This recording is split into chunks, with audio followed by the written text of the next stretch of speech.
19 for me, both as far as my recovery is concerned. I think NA Zoom is fantastic, and actually in many other aspects of my life. So yeah, I've been asked, I believe, with the other speakers tonight to, certainly in my case anyway, to talk about, I guess really, in particular, the first 10 years of my recovery. I got clean in 1989. My date is 4th July 1989. To really, I guess, describe how recovery was for me at that time. I've been thinking about this, obviously, over the course of today. And it sort of sparked off a thought process which I'm going to follow, which has probably got little relevance to what I'm supposed to be talking about it, but I'm going to commit going down this route anyway. And I think really, what this is about is how has NA changed, in the last 30 years. In what ways was NA different when I was much younger, 26, when I came to the rooms, to how it is today. And being in the sort of typical of me to kind of overthink these things. I guess what I've been thinking about today is, to think about how has NA changed. It brings me on to thinking, well, what actually is NA? What is NA? And that is, when you start to think about it, in my view, not as easy a question to answer as it might first appear. Of course, in the reading that we just had now, in not what is NA, but what is the Narcotics Anonymous program, it tells us something about NA. It says NA is a non-profit fellowship or society of men and women for whom drugs has become a major problem. And critically for me, we are recovering addicts who meet regularly to help each other stay clean. The reading then goes on to talk a bit about the program. And then in the second paragraph, rather oddly perhaps, starts telling us a lot of things that NA either isn't or doesn't do. There are no strings attached to NA. We are not affiliated with any other organizations. We have no initiation fees or dues. We have no pledges to sign. We have no promises to make to anyone. We are not connected with any political, religious, or law enforcement groups. We're not interested in what or how much you've used or who your connections were. We're not interested in what you've done in the past, how much or how little you have. And actually, there's quite a few more no's and nots that I could add to this list when thinking about what NA is or what NA isn't. We have no head office. In fact, we've got no physical structures of any time. I mean, this is an organization that's been going in the UK for 40 years, is it? It's got thousands of members. We have we have a UK service office, but that's only tangentially part of NA, and I'm not going to get into that. We have no management. We've got no financial accounts. In fact, NA as an organization has no bank account. We have no charitable status. Essentially, we have no paid workers, with a couple of exceptions, obviously, in the traditions, but essentially we have no paid workers. Tradition 9 specifically says NA ought never be organized, except we have, of course, this kind of bizarre reverse service structure. There are no written records of meetings. We have no opinion on outside issues. We have no membership records. We are anonymous. and in place of, we place principles before personalities. For me, to really understand what NA is, you have to go right back to the roots of AA and Bill W. Bill W, of course, as many people who will know, was an intelligent man who knew that he was addicted to his drug, which was alcohol. He knew that it was ruining his life, that it was killing him. He couldn't stop. He tried many, many times to stop.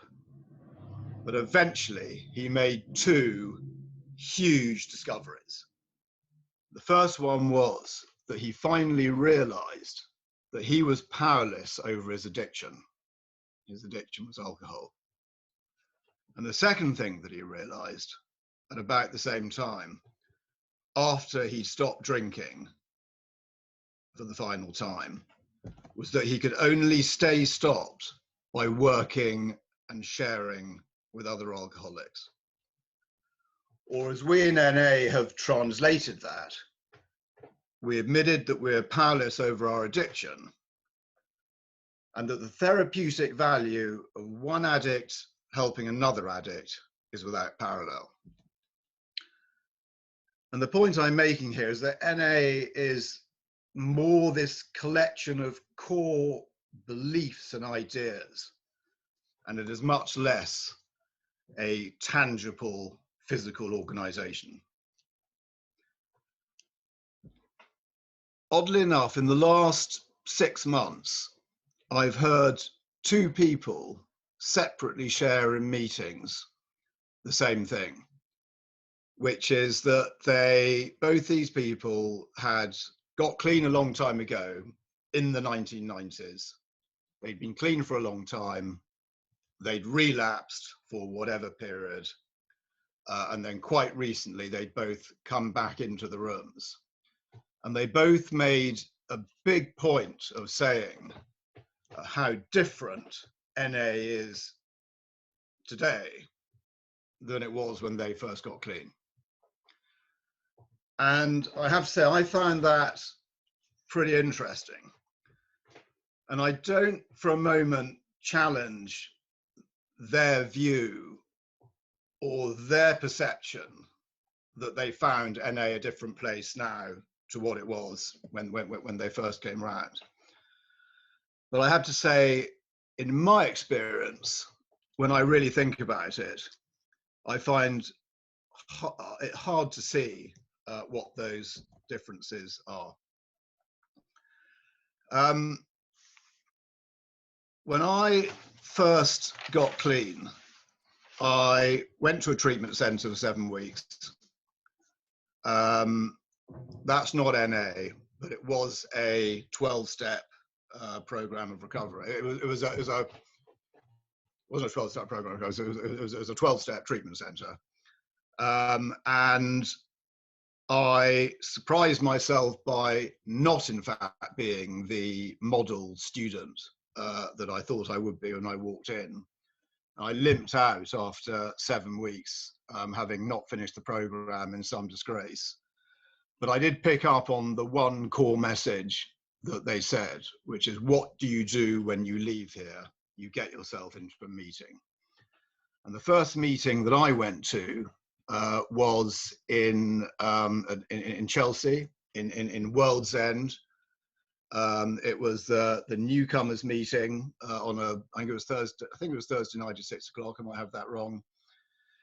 And I walked in, and there was a hatch with tea and coffee on the left, and on the right-hand side there was a room, a decent-sized room, with chairs all around it, a table at the front, literature on the table.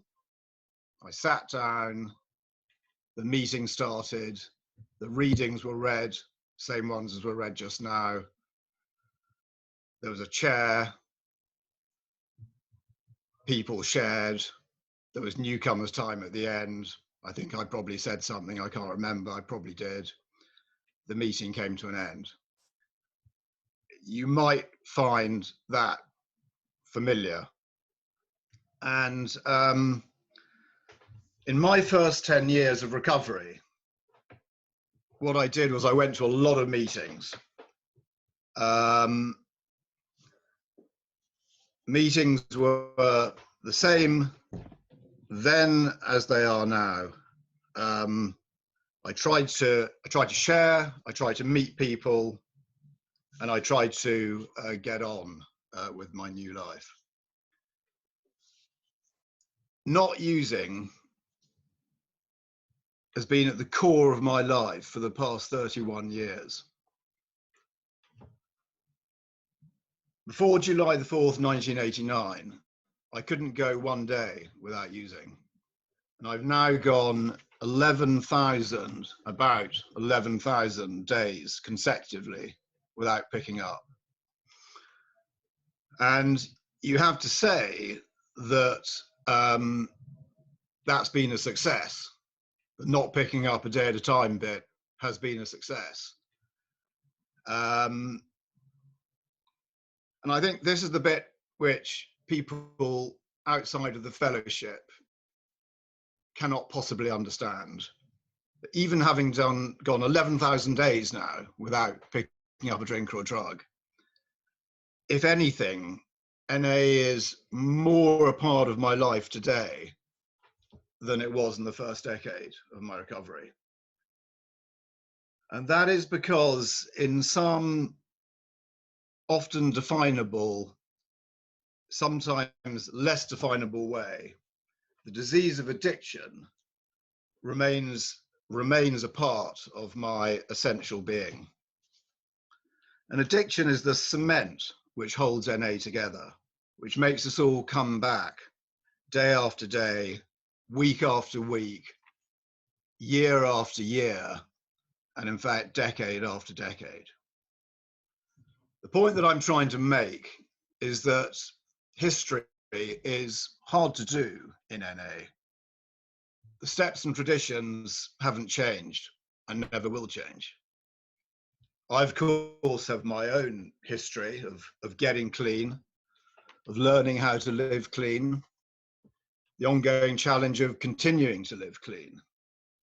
And for my first 5 years in recovery, I pretty much did what I was told.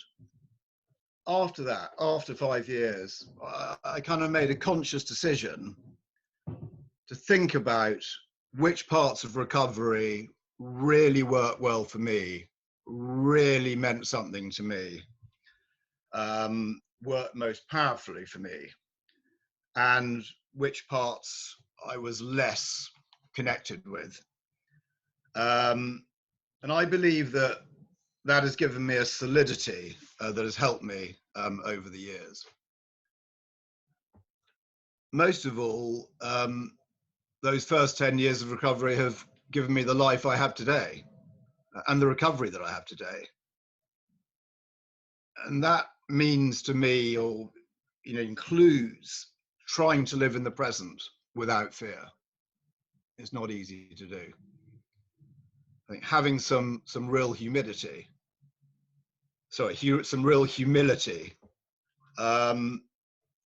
acceptance, acknowledge, thank you, confidence that I can change, and a family and a community in NA that I'm proud to be a member of. I think in conclusion, I can see some superficial changes. NA is definitely much, much bigger. It's much, much more diverse. It was a bit white and middle class, I think, when I first came around, or it felt that way. I think NA is, in a way, much more confident than it was. But critically for me, NA is the same message today as I got when I walked into that first meeting in Chelsea all those years ago. Stay clean a day at a time, keep coming back, stay close to the meetings, and develop, some real strength in my higher power. And I'm going to leave it there. Thank you. Well, thank you very much, dear Vicky. My name is Robin. I am an addict. Hello, Rob. Hi, Robin. Hey! Hi, everybody. Well, thank you, everybody. First things first. Thank you for all the organizers and all the work. And thank you for the speakers before me. I am really touched in a lot of ways. I am far away. This is my first Zoom meeting at all, first time speaking. This is, we acknowledge the fellowship has come a long way since the early days. This is a novelty to me. There is a bit of a theme to this, and that theme is the 90s. The first thing I heard this, I thought, my goodness, the 90s? Are they over? Is it past? Wait a minute. What happened? I just got here. It accelerates on me. But it's a good theme for me. I came in '87. I came in, I were a traveling group of pure pilgrims here talking tonight. So by the time the 90s came, I had, I guess, 3 years. I was starting to settle down a little bit. 3 years. I was 3 years. That was more time than I've ever known or heard of or dreamed anybody ever get. Nobody ever got clean coming out of the 60s the way my generation did anyway. So there was an awful lot of just trying to settle down, trying to restore some degree of coherence to any manner of my life, my thought patterns, my daily schedules, how things worked, what I did. It took a while for the dust to settle. So coming into the 90s, I would say I was starting to settle into the process of this thing that we do, that we share, that we're talking about tonight. It's ongoing. There is no finish line for what we're doing here. It's a process. And I was starting to settle down and make NA meetings, service, all the things we've already heard mentioned so eloquently by the previous speakers, starting to realize this is ongoing. I came in with an awful lot of chaos. That was my chief resource at that point. The first thing to realize was I should go to these meetings. Then I should do some service. Like how long ago was that? We put away the ashtrays, for heaven's sakes. When did you last see an ashtray? There was no worry about the mobile phone in the meeting. It was a while ago. From there, somebody asked me if I'd like to go and speak at a prison. Mickey, our dear Mick that's gone, Mickey M. Remember the whole thing. It can't be so long ago now. Would I like to come?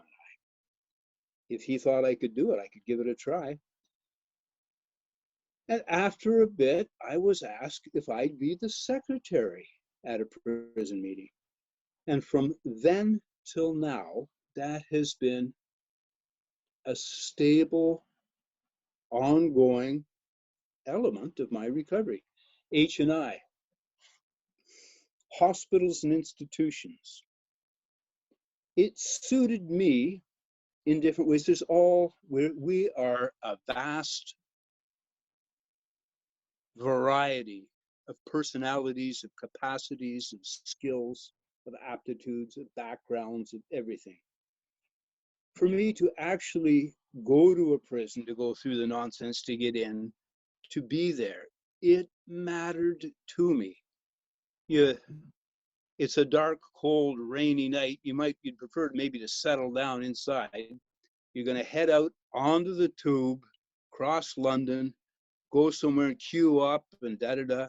Once you're in the meeting, everything was worthwhile. Immediate feedback to me. All the tedium, being on the tube at rush hour and da-da-da-da. When you get there, it's worth it. This matters. The intensity of a prison meeting is still very special to me. And I always get to say, I am not a social worker. I'm not a custodial officer. I'm not sent here by the government. I'm exactly the same as everybody else. And that's what we have to offer.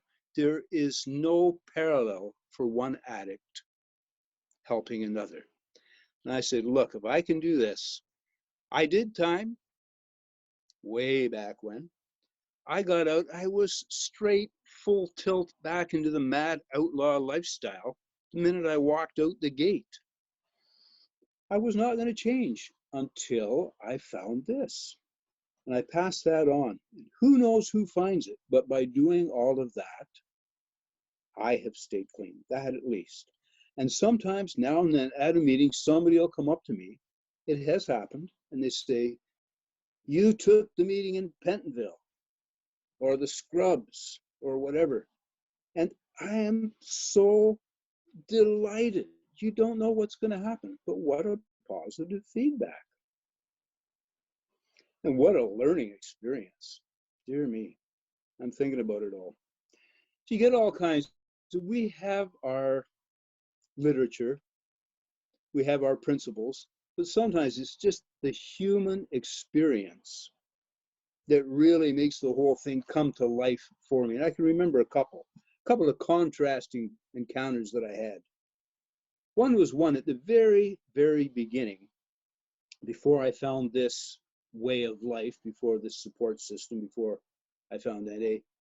Somebody who knew me realized I was in very, very, very bad shape. They arranged for me to see the head psychiatrist at a giant London hospital.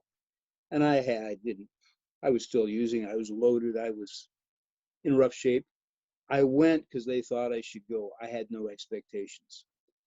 And this head psychiatrist guy, this white lab coat, wrinkled up face, looked at me like I was a specimen, listened to me.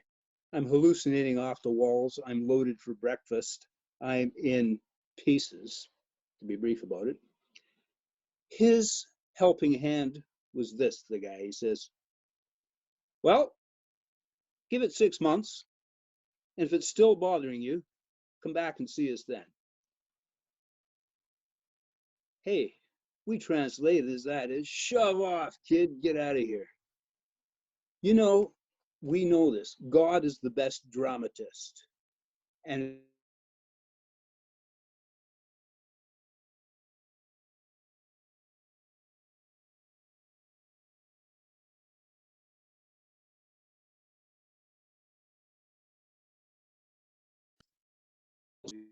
get lost.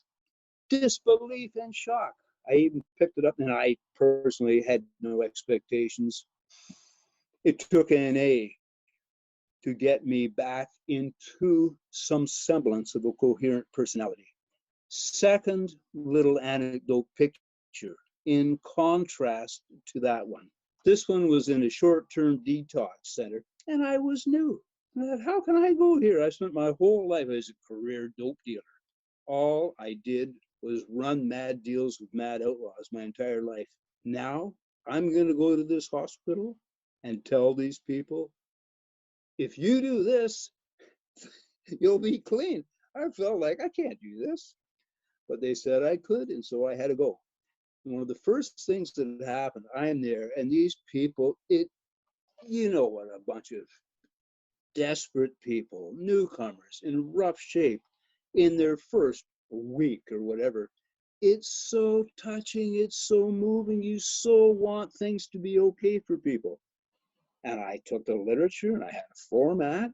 And what happened was the one guy cracks up and he starts crying, the old fella. He says, and my daughter hanged herself and I found her and he starts, I don't know what to say. This is out of my capacity.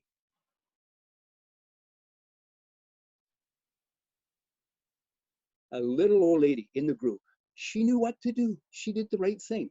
Never mind all that now, dear. Have a nice cup of tea. And she shoves a cup of tea into his hands. I was speechless.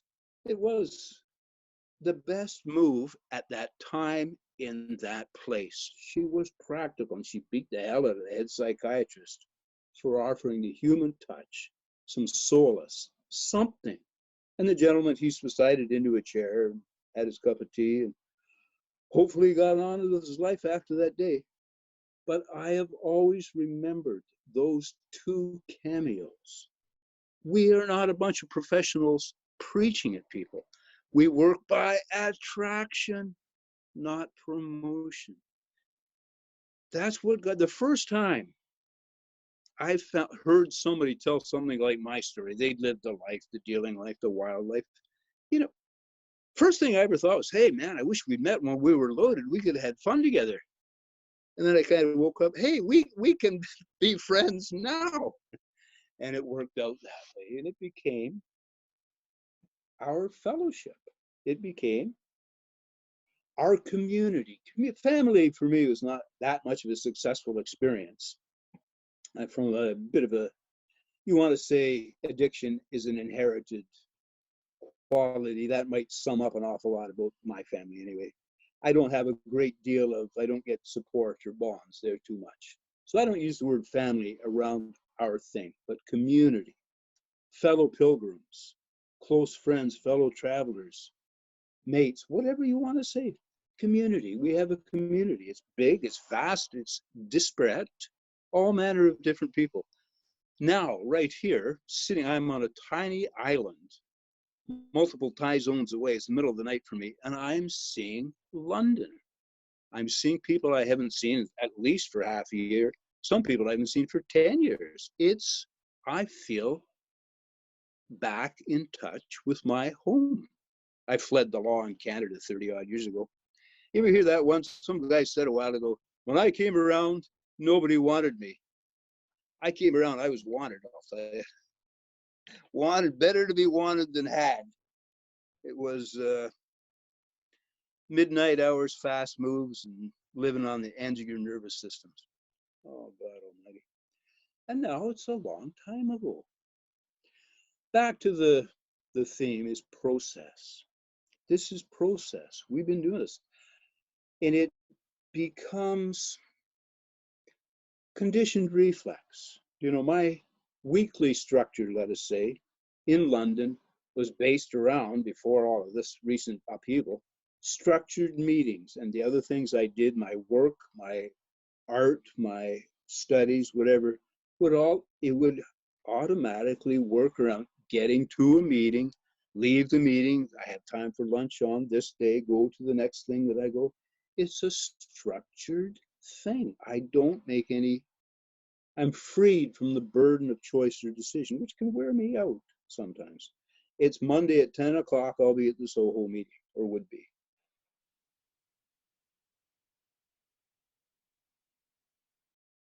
It is simple, it is practical, it is effective, it's the best deal. I was a dealer. What I did my whole life was look for deals. Buy low, sell high, pay some border smuggler, do this, do that. With the myth, the key myth of that lifestyle was eventually I'll stop. I'll quit shortly when I got just a bit more of the money or action or whatever you think, and then I'll have a real life. This is all temporary. Meanwhile, let's get even crazier today than yesterday. Deal. When I came in, I realized the deal that is on offer through what we do, and that is a life that's worth living, a life I don't have to stay loaded out of my box in order to cope with on a daily basis. A life worth getting up for.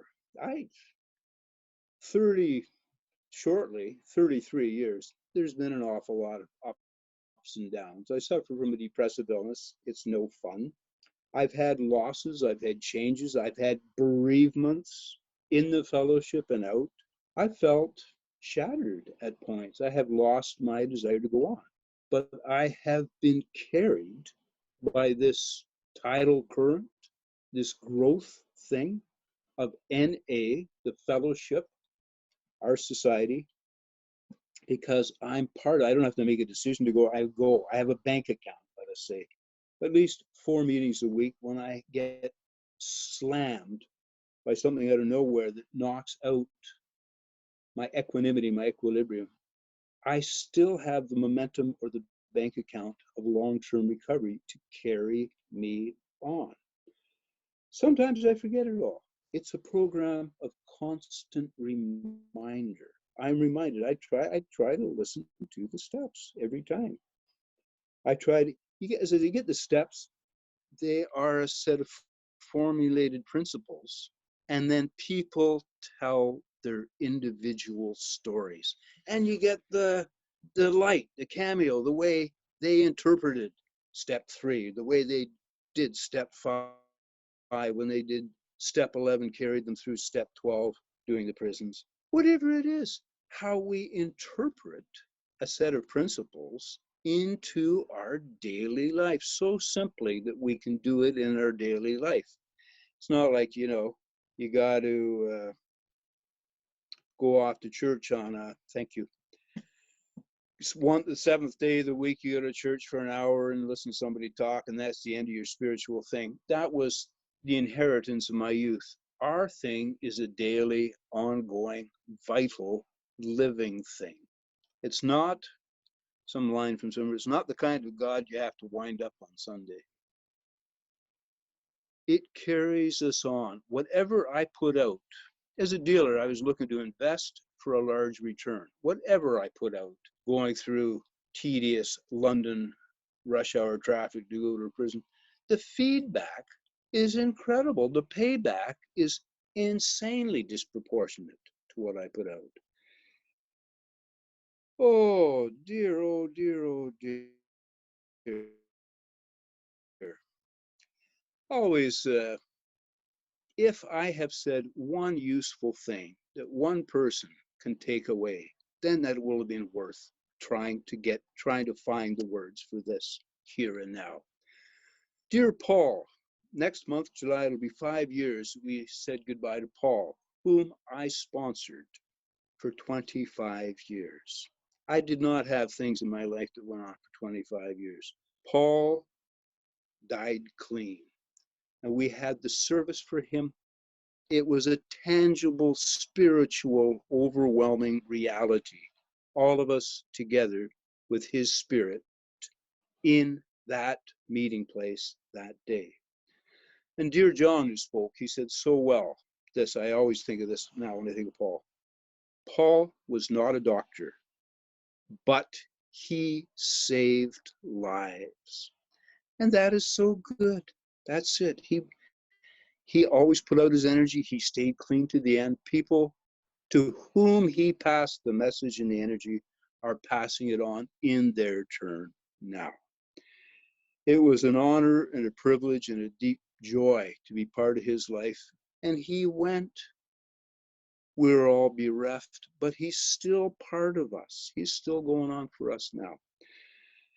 And everybody I've seen and heard so far is part of me. If I'm far away in time and space and so forth, it's part of my ongoing daily energy. What I want to finish on is saying thank you. I am overwhelmed with gratitude. Thank you so very much. Much love. Thank you. Addict, and very happy to be here with you and with everyone. First of all, thanks to the organisers and everyone who's put this on. It's a really great thing, and really great to see so many faces from the past and from my present that I haven't seen for ages. It's been really touching hearing what everyone's shared so far. So yeah, thanks to all the speakers as well. When you contacted me, Barbara, and said, "Oh, it's 40 years of NA," it really made me think, because my clean date is September '89, so I've got 30 years clean. this year. And so thank you. I was thinking, wow, so when I first came to NA, and I came, I don't even know how long I was coming to meetings before I actually got it. At least 18 months, I think. NA was really young in this country, and I didn't really have a sense of that. It was, you know, to me, NA had always been there.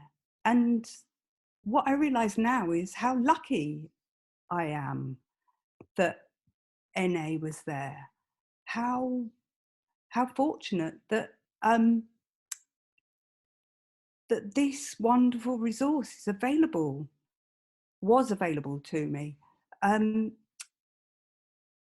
When I first came to meetings, I really didn't know that there was a way out from what was going on in my life. I was absolutely in despair, and sorry, I've really got to change the view. I've had a speaker view, but I just can't stand sitting here just talking to my own face. It's too much. Yeah, just done that. Yeah, so I was just sitting here looking at my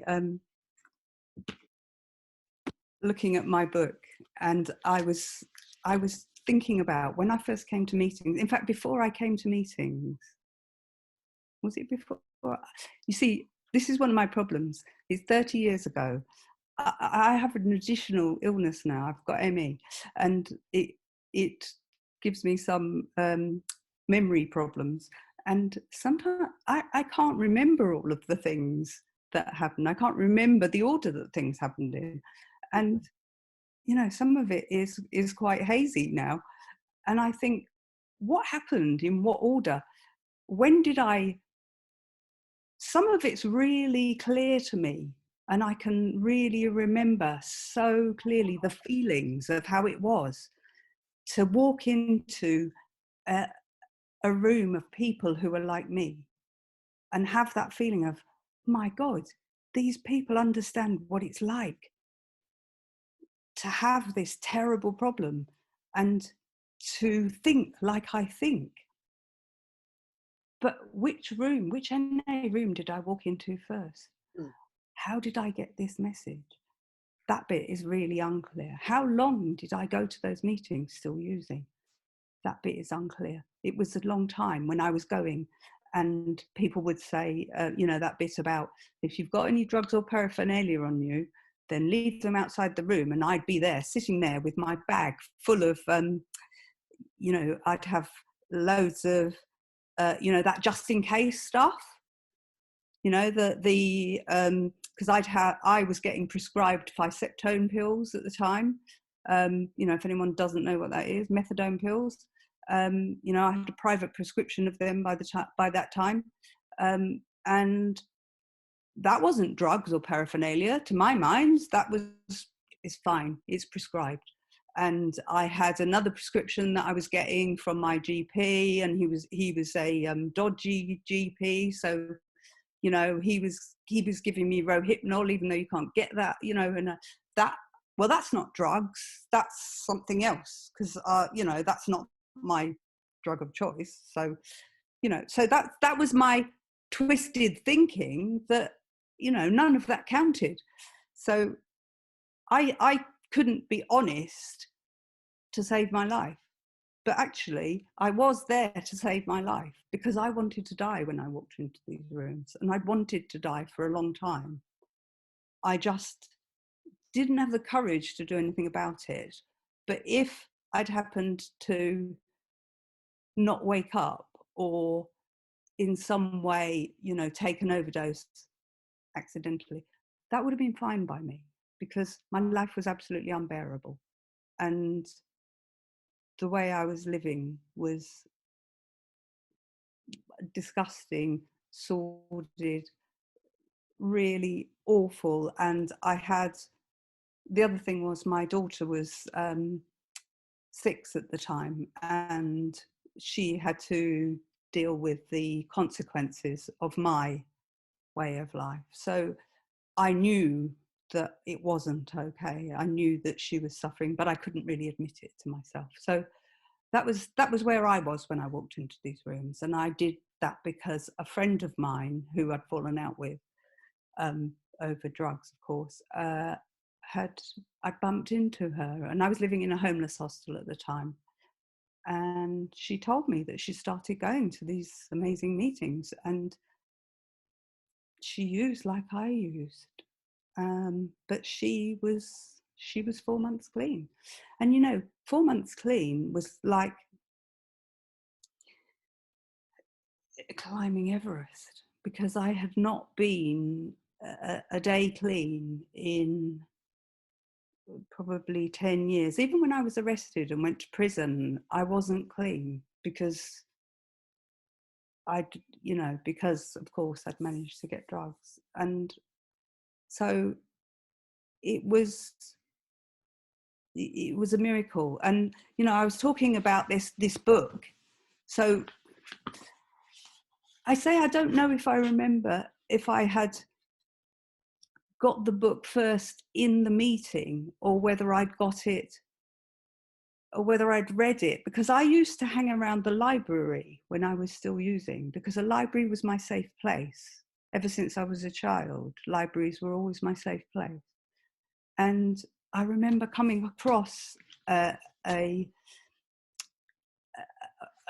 one of these books in the library, and I remember reading these magic words, which were, "Just for today, you never have to use again."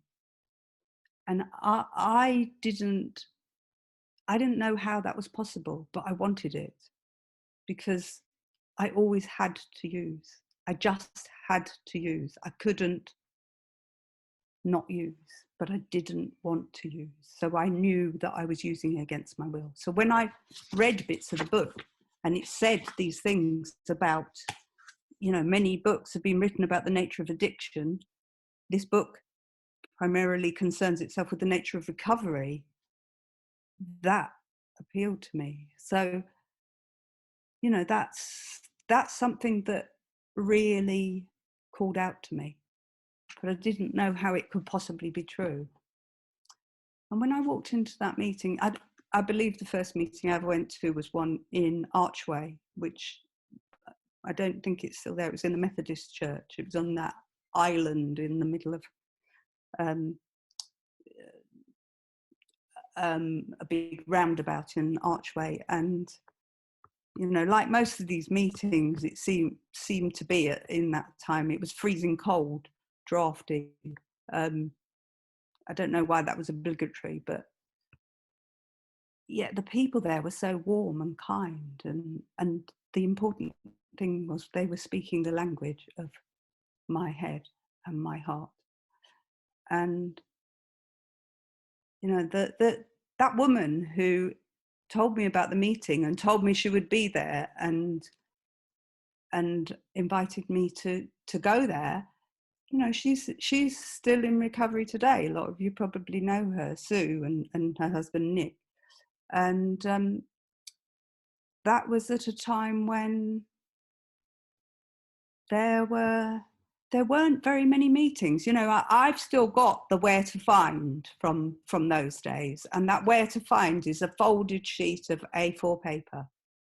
And so the meetings were, if it was Monday, there'd be one meeting in your area on that day. So, it wasn't a case of, I don't really like that meeting, let's go to another one. It was go to that meeting or don't go to a meeting. And, so I just went to those meetings. And what happened for me was I just kept going to the meetings, and I would go to those meetings with all the drugs in my bag, and I'd get stoned before I went there because I couldn't do anything else. And people said, keep coming back. And I kept coming back, and I'd be, like another speaker was saying, I'd be nodding off all through the meeting.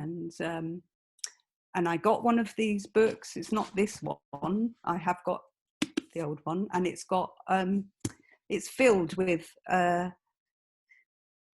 fag burns in it on every page. It's filled with burn marks where I was like, smoking whatever I was smoking and chasing, and it's all on the pages of the book. And it's also filled with I was obviously reading it as I was nodding off over it, and I was underlining things that obviously made sense to me. And I read it now and I think, what was I underlining? Something I identified with, but it doesn't make much sense to me now, but it made sense to my adult brain at the time. But that's okay, because you know what happened? It got inside me, because, there's some sense to that thing about keep coming back. Because what happens is, despite my disease, despite myself, something went in, something got inside. And that thing was, it was the spirit of NA, the spiritual side of it. And I prayed because people told me to pray. And I held on to that white keyring that they gave me, and I prayed, your will be done, not mine. I didn't believe in God at the time, but they told me to pray, so I prayed. And that's what happened. And, I had a spiritual awakening because somehow I was enabled to do what I couldn't do for myself. And I eventually went away somewhere and detoxed because I was using a lot of various drugs. My then partner and I were dealing, and I didn't know that I was going to have to leave him, because I thought I'd come back and carry on dealing, but just not use. And this is a great example of how deluded my disease makes me. But none of that, clearly none of that could happen. And the sad thing is, I believed for many years that he would follow me into the fellowship, because I loved him very much. We'd been childhood sweethearts, but he never has, and he's still out there using, still doing the same old shit. And I can't imagine how miserable that must be. But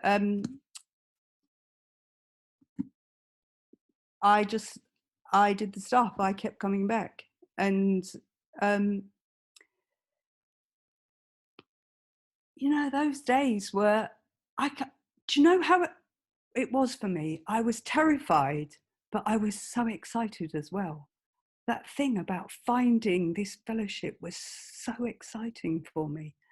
It was just like a completely magical thing to happen to me. I had come to a point where I believed that my life was complete hopelessness and despair, and there was no way out except I was going to have to die using. And this thing had come into my life, and it was absolutely a complete, it was a complete change. No, that doesn't even describe it. It was like this massive revelation. And it wasn't just reading the book, it was hearing people share and seeing people grow and change before my eyes. And I had this amazing experience of I think it was because I got clean in 1989, and I don't know if anyone knows what year this was, but very early in my recovery I had the fantastic experience of going to the World Convention that was in Paris. And so that was really fabulous as well. I don't know how many years, I don't know if it was 1990, but maybe somebody can let me know about that. And yeah, I went with some other people that were from London, and I had oh, thank you. That went so quickly.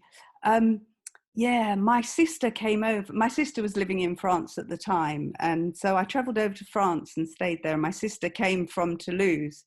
Oh, wow. Thank you, Merrick. That's amazing. Yeah, my sister came over from Toulouse and I met up with her there, and it was so wonderful. I had an amazing time there. And, you know, I couldn't sleep last night because I was thinking about this and how wonderful it was.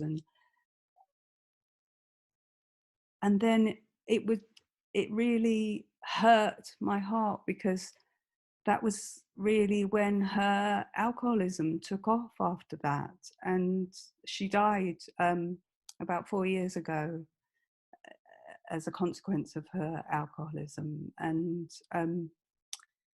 so, yeah, it just, you know, it was kind of bittersweet. But yeah, I just feel like there's been so much that has happened over the years but you know, that kind of gave me that feeling of, it's been such a roller coaster of different things, and a major part of it has been how I've been able to really turn my life around from being the person who was so useless, who caused so much damage, who caused so much chaos in the world. And I've been able to be of service so much. And, you know, in those early days, in the 90s, it's hard to remember the timeline, but in North London, we did a lot of work together. And, you know, I've got some friends some people who are here today, like Kimmy, and some other people. Beryl was around then. And, you know, we did a lot of work towards getting together committees because we noticed that there weren't so many women in the fellowship then, that it was really hard for women with children particularly to get to meetings. So rather than, you know, what I learned from my program was, you know, don't sit around moaning about stuff, do something about it. So we did a lot of work in the service in the fellowship, putting on fundraisers and getting some meetings with creches together. And that was really great. You know, we created a lot of unity in Northeast London. And we had a lot of fun doing that as well. You know, we had some really great events that we put on. We had some barbecues, you know, we did all kinds of stuff that really made a difference. But, you know, that really helped me grow in my program as well, because it was all about, you know, being the change we want to see in the world, not kind of just sitting around complaining about what we don't like.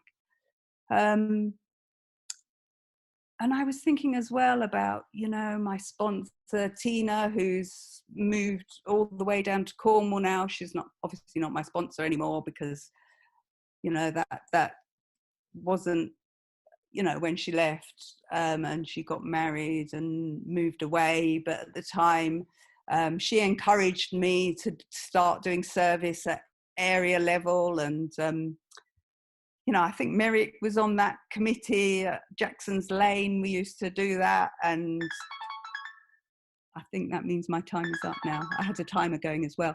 You know, we used to have a really good area committee at Jackson's Lane before it grew much larger, and then it moved to Spitalfields. You know, I've done so much area service, and now I'm doing it down here. I live near Brighton now, and I really miss you guys in London, but, you know, it's really for health reasons I've moved to Brighton. But, you know, I can use the experience that I gained kind of doing the footwork in those early days. And, you know, what she taught me, I've been able to apply here. So, oh, there's so much. And I've still got loads of I've still got loads of material, like minutes and clean times from those old days. So, so if anyone can let me know where I can archive them, then please do. But anyway, it's been great to talk with you today, and I'm looking forward to the other shares. Thank you. Thanks for asking me. Hi, Anthony. Lovely to see you, Anthony. And I'll give you the 5-minute card at 15 minutes. It's all yours. Okay, my name's Anthony. I'm an addict. Hi, Anthony. I've been listening, but I had to have my camera off. I was at work. I feel really nervous and quite anxious. And when people were speaking, I went and got some old Clean Time magazines. I went and got some old tapes that I had. And then I looked at some of the books and all the writings that were in them. And I thought, just slow down, take a deep breath and just breathe. Because I know one of the things that happens to me is I can become quite accelerated, like a lot of people. I become quite manic and quite driven, and it's fear and anxiety. And I've been writing about that today as well. I'm just finishing off a step 4 from the pamphlet, working step 4 in Narcotics Anonymous. When I came to Narcotics Anonymous in 1994, I'm just gonna breathe. You know, I didn't have the vocabulary that I've got now. I couldn't read and write, but somebody said you can read into yourself and express yourself with words. And I did look at all the differences. I did feel quite angry. I felt quite resentful. You know, I used to go to meetings in Chelsea because I didn't want anyone in South London to see me, to know that I'd reached such a place that I had to go to Narcotics Anonymous. And people in Chelsea used to talk about their trust funds and their credit cards getting cut up and, you know, having loads of money. And I just thought, I just can't identify. You know, I had 2 Crown Court cases. I came to NA for 18 months, and then the whole time I'd used for the whole 18 months, and I just couldn't get a day clean. And I was very troubled. And what people like to label you as angry, what it was I couldn't identify how I felt, and what I did is when I came to NA, it was quite interesting. People used to use these long, convoluted words. I bought a dictionary, I bought a thesaurus, and I'd go up to them and ask them, you know, what does that mean? And I'd go and look it up afterwards, because I just didn't understand. I felt really out of place, and it brought all that stuff up around not fitting in, not belonging, feeling terribly inadequate, feeling really flawed and different, and it really taps into that negative part of my illness, and it was self-perpetuating. But one of the things that I was shown when I came to Narcotics Anonymous was absolute love by one human being. And I say one human being, a lot of people showed me love, but I just want to talk about one in particular, the one that brought me to Narcotics Anonymous. And I feel emotional because she's not here anymore. And I came to Narcotics Anonymous in 1984 for about 16 to 18 months. I met somebody on a plane. I was going to watch football. I'd been in a squat all night. My hands were burnt. I made it to the plane, and the person who was meant to be sitting beside me, they'd actually died. And there was a spare seat, and that seat was sold to somebody in Narcotics Anonymous. And the person sat beside me on a plane going to Gothenburg, and she told me she hadn't used heroin for 4 years. And I didn't know anybody that hadn't used heroin or crack or cocaine or not drunk or used benzodiazepine in 4 years or any cannabinoids. She said, I'm clean, and I'm 4 years clean. And I didn't realize what she was doing me. She was telling me her story. She told me she went to a place called NA, which is Narcotics Anonymous. And I came to meetings, and there was all celebrities there. I used to go to a meeting in Chelsea, and it was in the piazza upstairs. And I think there was a guy, you know, a world renowned record star in there taking the meeting. It was hilarious. You know, all the groupies used to turn up. His name was Eric. That'll give you a clue. There'd be about 100 odd people in the meeting on a Monday night. And yeah, I just felt out of place. I was just like traffic lights. You know, a rabbit in a traffic light. So I was just watching it, and then there was some woman who'd done the Volkswagen advert with the mink fur coat, and there was all these supermodels, and it felt quite glamorous. It was like going to a club in the West End. It was like going to Tramps or Stringfellows or the Limelight or the Keep on Glade. It was like really glitzy, and But the reality is, I didn't fit in there and I didn't belong there. That's what I thought. But what I did is I still kept coming back, and I went to meetings, and I went to meetings in Clapham. I might have been taken to a meeting in Clapham, and I remember that somebody saying, "What you put in is what you get out," and it never left me. And I met another woman who was really posh. It wasn't the woman who 12-stepped me, and she said, "Just get smart feet, bring your body, and your mind will follow." And I've never forgot those things. But the acts of kindness, what I want to talk about when I got 12-step was, I knew I was going to prison. I knew, you know, I had things for like obtaining money by deception. I told people I was into banking, you know, I was nicked for fraud, conspiracy, theft, handling stolen money, reckless driving. It was over, you know, endangering people's lives. I was going to prison. And I used to go to meetings and I used to cry all the time. I didn't know if it was because I was clean or because I was going to prison. And but what somebody done for me, you know, I did go away and I did stay clean. And what I did is, while I was away, I went to Wandsworth. And while I was in there, I 12-stepped everybody, whether they liked it or not. You know, I had the steps and the traditions up on the wall. I started shaving my head. I had a big sign that said F off. But it worked. You know, I went to the gym every day. And the people that came to see me, you know, 2 of them are dead. One was Mary, and one was a guy called Harry Bishop. And a guy called Michael. And they were people that came to see me in Wandsworth. And people wrote letters. People wrote loads of letters. I used to go to a meeting at the Oval on a Sunday, a little meeting on a Sunday, and people wrote me letters. They wrote me cards, and they just rooted for me that I could stay clean in Wandsworth. And what was really amazing was I came out of Wandsworth, and I got transferred to an open prison at DCAT, and there was meetings there, and I went to one meeting a week, and I took the meeting there, you know. And I was the tea person, I was the literature person, I was the GSR, I was the chair finder. You know, a guy called Russell and a guy called John Ripley used to come in and bring the chairs. I used to cut people's hair for a couple of packets of biscuits. I'll mess someone's hair up one day, I'll give them a basin, and I slaughtered their hair, and I had to pay for someone to do their hair afterwards. But it was like, I take the meeting in a hut, and sometimes you'd have one person in there, and another time you'd have 15 people in the hut.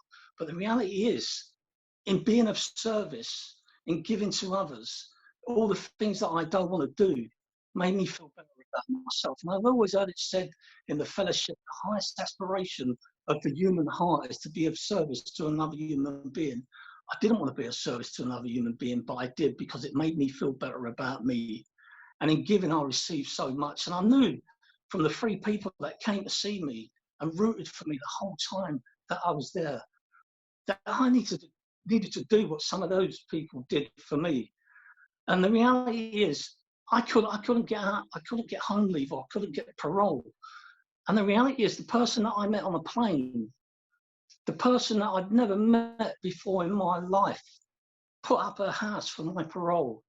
She put up a house for my home leave, you know. And the reality is, I came out, I had a lot of attitude, I was very angry. I came out of that incarceration, and I went to treatment all the way up in Plymouth, and I got kicked out of that treatment and the secondary treatment, and I wound up homeless. And the person I went back to was that person that I met on a plane, that person who 12-stepped me. And what she showed me was unconditional love, because it didn't matter what I'd done in Narcotics Anonymous. She was just there. And the 90s weren't great for me, as a lot of people know. I had my trials and my tribulations, and I had my adversity, and I had many things that I had to overcome. But I think I had to overcome myself, because I was very troubled and I was very destructive. And what I realised is, when somebody stands for something and they won't fall for anything, you know they're on your side. And what I found was, I found somebody who was loyal, and I found somebody who absolutely loved Narcotics Anonymous. I love Narcotics Anonymous. You know, my clean date is November the 9th, 1995. And I've been blessed, and I've been anointed, and I've been favoured, but I've had nothing but trials and tribulations and life. If you want to be as clean as over 24 and a half years clean, you need to be 24 and a half years older. I didn't want to hear that. You know, I wanted the rewards without the labour. And the reality is, I've had to do the labour. I didn't trust anybody when I come here. The rules are, you know, I was a habitual criminal before I ever picked up any mind-altering chemicals. So when I came here, a problem shared. You just didn't do it. You know, sitting in a group, in a circle of people, was so alien and so wrong. But what was so wrong was so right. I thought, you can't share this stuff. You know, you're breaking a mile. You're breaking a code of silence. You don't wash your laundry in public. But what I saw when I came here, I saw people that were just kind, acts of kindness, small acts of kindness. I went to a meeting in Hampstead, and I was shaking, and I was scared, and I was nervous, and I felt so ashamed of myself. And somebody said, "Do you want a cup of tea?" It was just as simple as that. It was as simple as a cup of tea. I said, "What's your name?" Because everybody was talking to their friends. They're all busy, and I was just sitting there on my own. And I just thought, "You absolute, you know, I ain't gonna say what I thought, because what I think isn't always the truth, and it isn't always the reality." But I had some ill feelings towards the people. But that small act of kindness, a smile, a cup of tea, what was your name, made such a difference. And what I found in the 90s was there was so many different acts of kindness from people. People put me up in their houses. I think I got kicked out of treatment. You know, I used to stay at Layla's one night, somebody else's house another night, somebody else's another night. I remember being homeless in recovery, getting kicked out of treatment and having nowhere to go. You know, and some nights I didn't know where I was going to sleep, whether it was going to be in the park, on a stairwell, or on someone's sofa, or in someone's house. I just didn't know. But that was the consequences of my behaviour in recovery. And I think there was a lot more community back in the 90s. Things have changed. It's a bit like Motown doing this chair. It feels like the 90s, the diversity, it became very cosmopolitan. It became a very rainbow nation. I remember going to my first meeting in Notting Hill at the Prada meeting. I thought, what a name for a meeting, the Prada meeting. And there was a Rastafarian there. And he was the only person of diversity in the meeting. And I thought, well, they had the carnival here. It's going to be very salt and pepper. It's going to be a mixture. And there was a Rastafarian. He's called Remy now. He was called John before, and a bit like me with my second name. And the reality is, it didn't matter what was going on, as diverse or undiverse or how different it was. You just turned up, and you found your tribe within a tribe. And for me, the 90s were, there were some great moments in the 90s. And you know, the camp outs. You know, I had different names in the 90s. I've had Angry Anthony, Psychotic Anthony, H&I Anthony, Spiritual Anthony, you know, Recovery Anthony, and they change. And the reality is, I acknowledge the 5 minutes. God, that's gone by too fast. And because the first question I had, what was it like in the 90s? And the second question, my experience of the fellowship. You know, the fellowship was like a central hub over in Chelsea. Then it spread out. And I remember going to the Rathbone Place meeting, and I remember then going to prison. I remember phoning Layla up. I was 35 days clean, saying I can't make the meeting tonight because I'm sitting in the reception cell at Wandsworth. And the reality is, the whole time I've been in recovery in Narcotics Anonymous, I've had a commitment. I've had a service commitment of one form or the other, and I've sponsored people since I went away, since I was in Wandsworth. And that's the reality. You know, I've done the camp outs, I've done the region. I remember being the chairperson of South East London, and I was everything. You know, I had control issues, a bit like when I took the meeting at the Oval. I was the secretary, the GSR, the treasurer, the literature person, the greeter, the tea person. And I had to get out of the way of myself. And I've done it. I remember being the chairperson at South East London, and I'd go to all the subcommittees, the H&I committees, and then I was a chair, and then we didn't have an RCM. I'd go to the region. I was up for it, and I was passionate, and I'm still passionate. You know, when you said about the World Convention, I don't know if Merritt showed you the tape, but I got the same tape too, and that's what people sent me. You know, I had a Sony Walkman when I got clean, and I listened to cassette tapes in the prison system. You know, I also people sent me these are Clean Time magazines with Resentful Rita on them. You know, they sent me these, and I just wanted to show some of them. You know, I listened to the NA. You know, my reading weren't great when I got here. You know, I'm a ferocious reader now. I'm an avid reader now. I read all the time. You know, I listened to the NA basic text on a cassette tape, you know, on a Walkman, and that's what we did. We found means and ways, and the camaraderie, the campouts, the surfing, you know, Oxford. It was just like you got involved. People went skiing, but what it is it's passion. You know, my passion hasn't left me. You know, recently, a couple of years ago, I went to my first World Convention, and I remember sitting in a cell listening to Tim M, Davina M, and Alan on a share that talked about freedom of choice.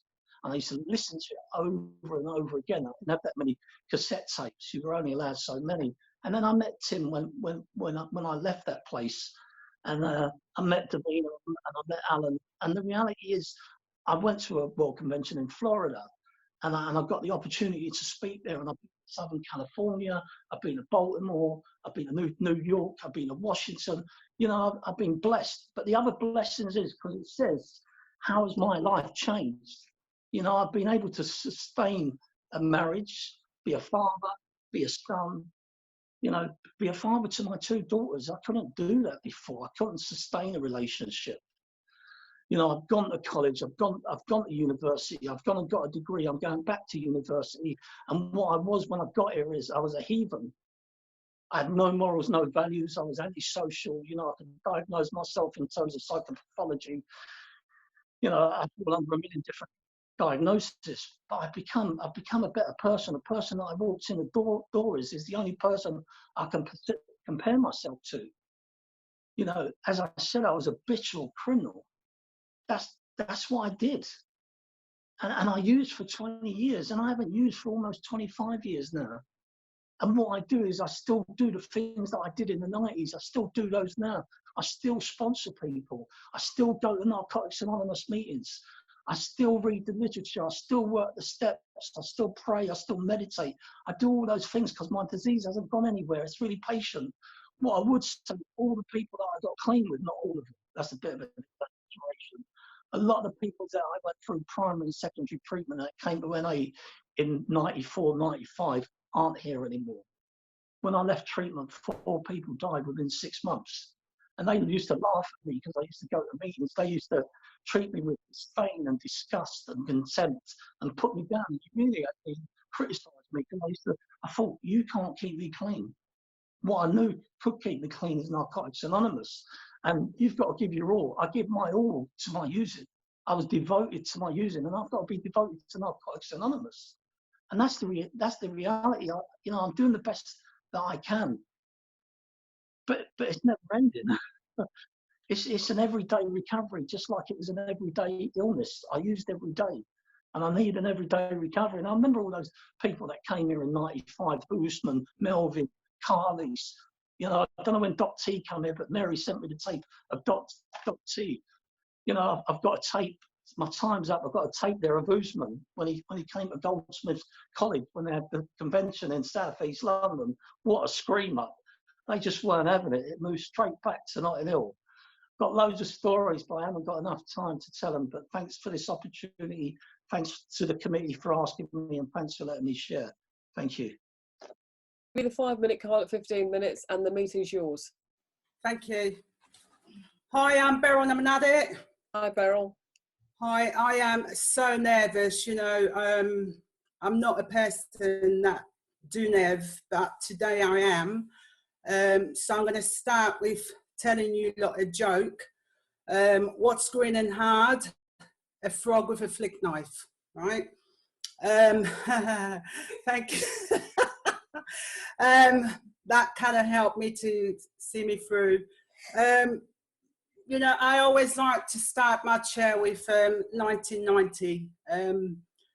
1990 to me is massive. I remember my brother died through this addiction. He was found in King's Cross toilet, and I remember the police came around my mum. and said, we found a body, we need somebody to come and identify the body. I believe it's your son. And myself and my sister went and identified the body, and yes, it was my brother. You know, I'll never forget that picture, him lying there with his tongue hanging out, you know.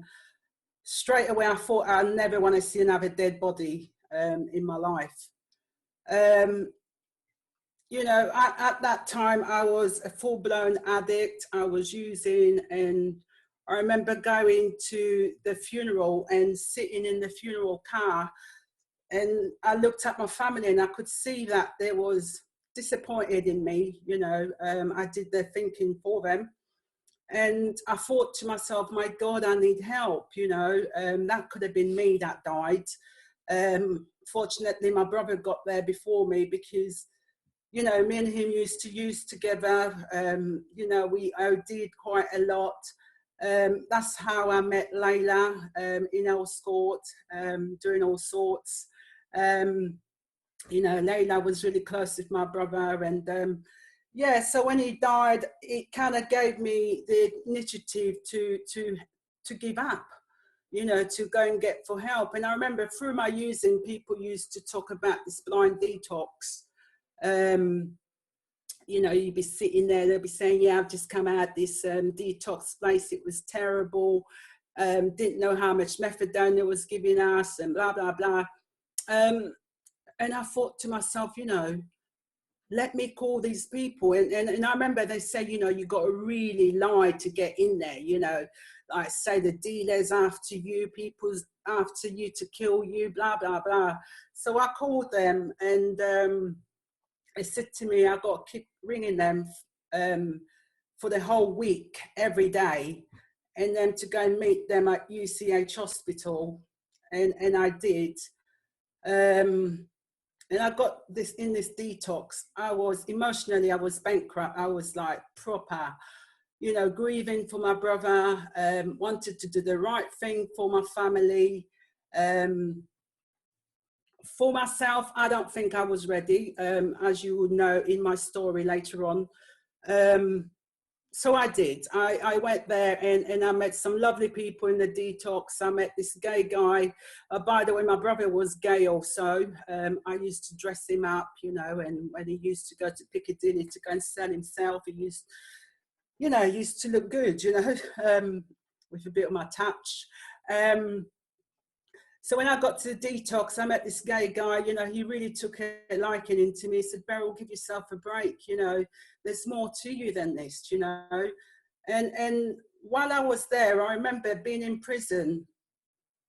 And I remember going to NA meetings, and I thought, yeah, whatever, you know. So while that guy spoke about, you know, I deserve better, it kind of sink in a bit. I met this guy there called Mark. Me and him used to play pool, you know, and do gym. I was proper like a fit person. Then I was using, because I always used to go to prison every single year. So I always used to work down the gym. So I was like proper fit. So I did some gym, you know, I would like look really good when I come out of prison. And you know, in that detox, it was easy because the people was really nice to me. Me and Mark was really good friends in there. And then like on my last week in the detox, the same guy, Peter, his name is, he came up to me and said, Beryl, please consider going to treatment centre and a rehab. I didn't know what a rehab was. I've never really, you know, I've heard people talk about that, but it just like went over my head. So, I looked into the leaflet, and I picked a rehab where when I came out of children's home when I was 16, I went to look for my brother, and it was 3 doors away from where my brother was living in Putney. So I thought, oh my God, my brother's giving me a sign, I need to go there. So yeah, it was a rehab concept. There was no time limit when to leave the rehab. I was proper an art girl, proper like streetwise. I just had no behavior, no boundaries, no behavior. Going into this rehab for the first time, proper with attitude. I was 26 at the time, and you know, thank God my key worker was amazing. You know, I've done a lot of abuse work while I was there, you know, bashing cushions, screaming. Done a lot of group work while I was there, you know, staring in people's eyes, saying, I'm angry, I'm angry, I'm angry, and then just cry. So I've done proper some solid work while I was there, but there was time when I just wanted to leave. And also what kept me in that rehab was the NA disco, you know. They used to do the NA disco, New Year's Eve. So I used to dress up, you know, I used to love a stiletto, you know, Beryl with a stiletto. I used to dress up, love dressing up. And while I was in the rehab, I had 3 different boyfriends, and I'm an addict, innit? So, and we used to do cop-up group once a month, and cop-up group meaning anything dishonest you've done, just say it and no consequence. I remember sitting in this group, and one of the guy I was seeing, he said, I'm having a relationship with Beryl.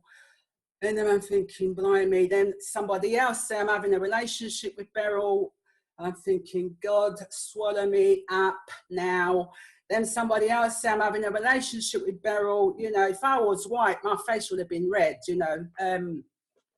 So I kind of held my corner, and, you know, and then say, yeah, okay, it's true. There was no consequence, but I knew I had a really terrible behavior, you know, learned behavior. I didn't know how to be on my own. I always had to have somebody by my side. And the reason I picked that rehab was because they did a drinking contract. I was ready to give up the drugs, but not the drink. So anyway, I done 14 months in that rehab. Then I was ready to go to the second stage. In the second stage, I remember Digger from NA used to come and pick me up, take me to the Oval meeting. I used to go there. Even though I was doing a drinking contract, I still went meetings. You know, what did I think about meetings back then? I just used to think, okay, I fit in here. It's okay. Did I trust it? I didn't trust it because I was still kind of in my zone. But I still went meetings. I remember I got a tea commitment and I hated it. I hated it with a passion. You know, making teas for addicts is the worst commitment ever. So I carried on, and I got my first flat. I've never had a flat before, and I was nominated to get a flat, and then I met this guy while I was in second stage. He was a drinker. We just carried on drinking together, trying to go meeting at the same time. Felt like I was living a double life. And then I thought to myself, my God, I've never been pregnant. I wanted a baby, and I've gone to have all the checks, and they said I had 2 block tubes, and I remember they put the dye through my tubes, and next thing I know, I was pregnant. And in the meantime, that's in 1993, my mum fell ill. She took me to the Seychelles, just has a well done for getting myself sorted. She took me to the Seychelles, and she fell ill while she was in the Seychelles with me. That's where I'm from, by the way. You can tell my accent's a bit fucked up. Sorry for swearing. You know, got a bit of French, a bit of Cockney, a bit of English, a bit of broken French, whatever. While I was in the Seychelles, my mum was ill, and on the way back, they had to stop the plane in Rome and took her off. I had my 2 nephews with me. One was 6, one was 7, and I carried on my journey to Gatwick, to Heathrow, and then 5 months later, they flew my mum over straight to Whips Cross Hospital, and my mum never came out of the hospital. I used to go and visit her, and I told her I was pregnant, and I remember her words was, "What are you going to do with a baby?" With my attitude, I was like, look after her, innit? Because my mum never looked after me, and I was being sarcastic to her. My mind was, oh my God, my mum will be around to help me to look after my baby. But she died December the 15th, 1993. And my daughter was born the 25th of February, 94. In the meantime, while my mum died, I pressed the fuck it button, and I went back onto using my choice of drugs, which was crack and heroin. Pregnant. I remember telling the midwife a month and a half before I had my daughter that what I've been doing, the shock on her face. She took me in hospital straight away, detoxed me, and then they induced me because my placenta was dead. My daughter wasn't getting fed. I had my daughter, she was only £4.4, but she was okay. She wasn't born an addict. And my daughter's dad, he was an alcoholic. He was just like drinking all the time. I thought I was in love, but I wasn't. Today I know that. And one thing led to another. When my daughter was 4, social services intervened. I was in the crack house, forgot to pick her up at nursery, and they took her from me. And my sister intervened and looked after my daughter for me. And I know police was looking for me. I had 13 warrants out for me, not warrants, charges, and for deception, checkbook and cards. And they picked me up. I remember going to Holloway broken, feeling really ashamed, guilty. That wasn't my plan at all, being a mother, or for myself. I knew there was more to me than this person I've turned out to be. I remember going to Holloway. Anytime I've gone to Holloway, I've gone there with attitude, and this time I was broken. And I remember the rehab I went to in 1990. I remember writing to them, asking them if they would have me back. They said, yes, we would love to have you back. I got out Millennium, and I went straight to that rehab. And basically, it was the best thing I ever done for myself, to write to them and remember there was people that did care for me. I'm a person, I could give myself such a hard time thinking nobody loves me, nobody cares for me, because growing up without a mum and dad, has took a lot out of me. And that's why I always go into relationship, picked up assholes that think, they can fix me, but knowing they can't. I didn't love myself at all. I resented everybody. Basically, being in that rehab, I decided to go to a 12-step after that. I didn't stay in there for 14 months. I only stayed there for 5 months. Then I went to a 12-step. By that time, I had finished with my daughter's dad. I went to a 12-step, all women. That really helped me a lot. I remember doing my life story, and they said, Beryl, you need to find your soul. And I really got what they meant by that. And I kept going to meetings, and this time going to meeting felt different. And I found a sponsor, because of my trust issue. Thank God I find somebody that I felt that I could connect with. And I did listen to her story. Thank you. 5 minutes, God. I did listen to a story and I thought I can identify with her. So yeah, she became my sponsor. She was my sponsor for 10 years. And also I thought, well, I can have a healthy relationship, you know, being with a sponsor for 10 years. Through all my recovery, I've had 2 sponsors.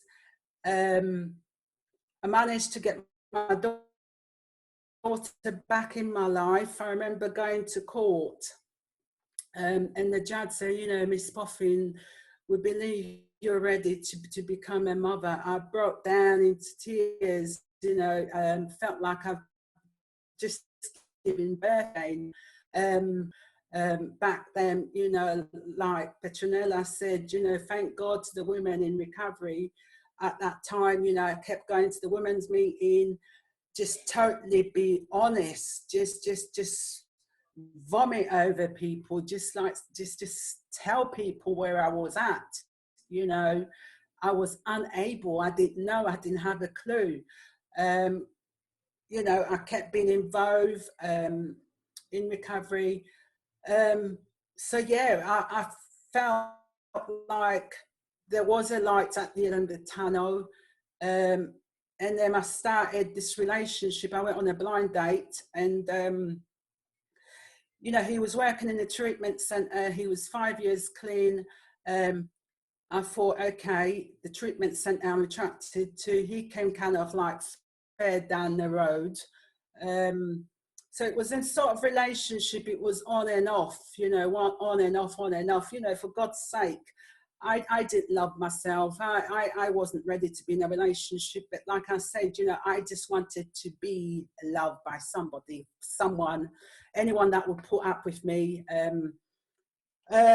I was in that relationship for 5 years, and we got married at the end. I knew it was going to be 50-50 chance we was going to make it. I was married for 6 months, and the reason the marriage didn't last, I was working as a key worker, and because the relationship was up and down, and I fancied my manager for ages.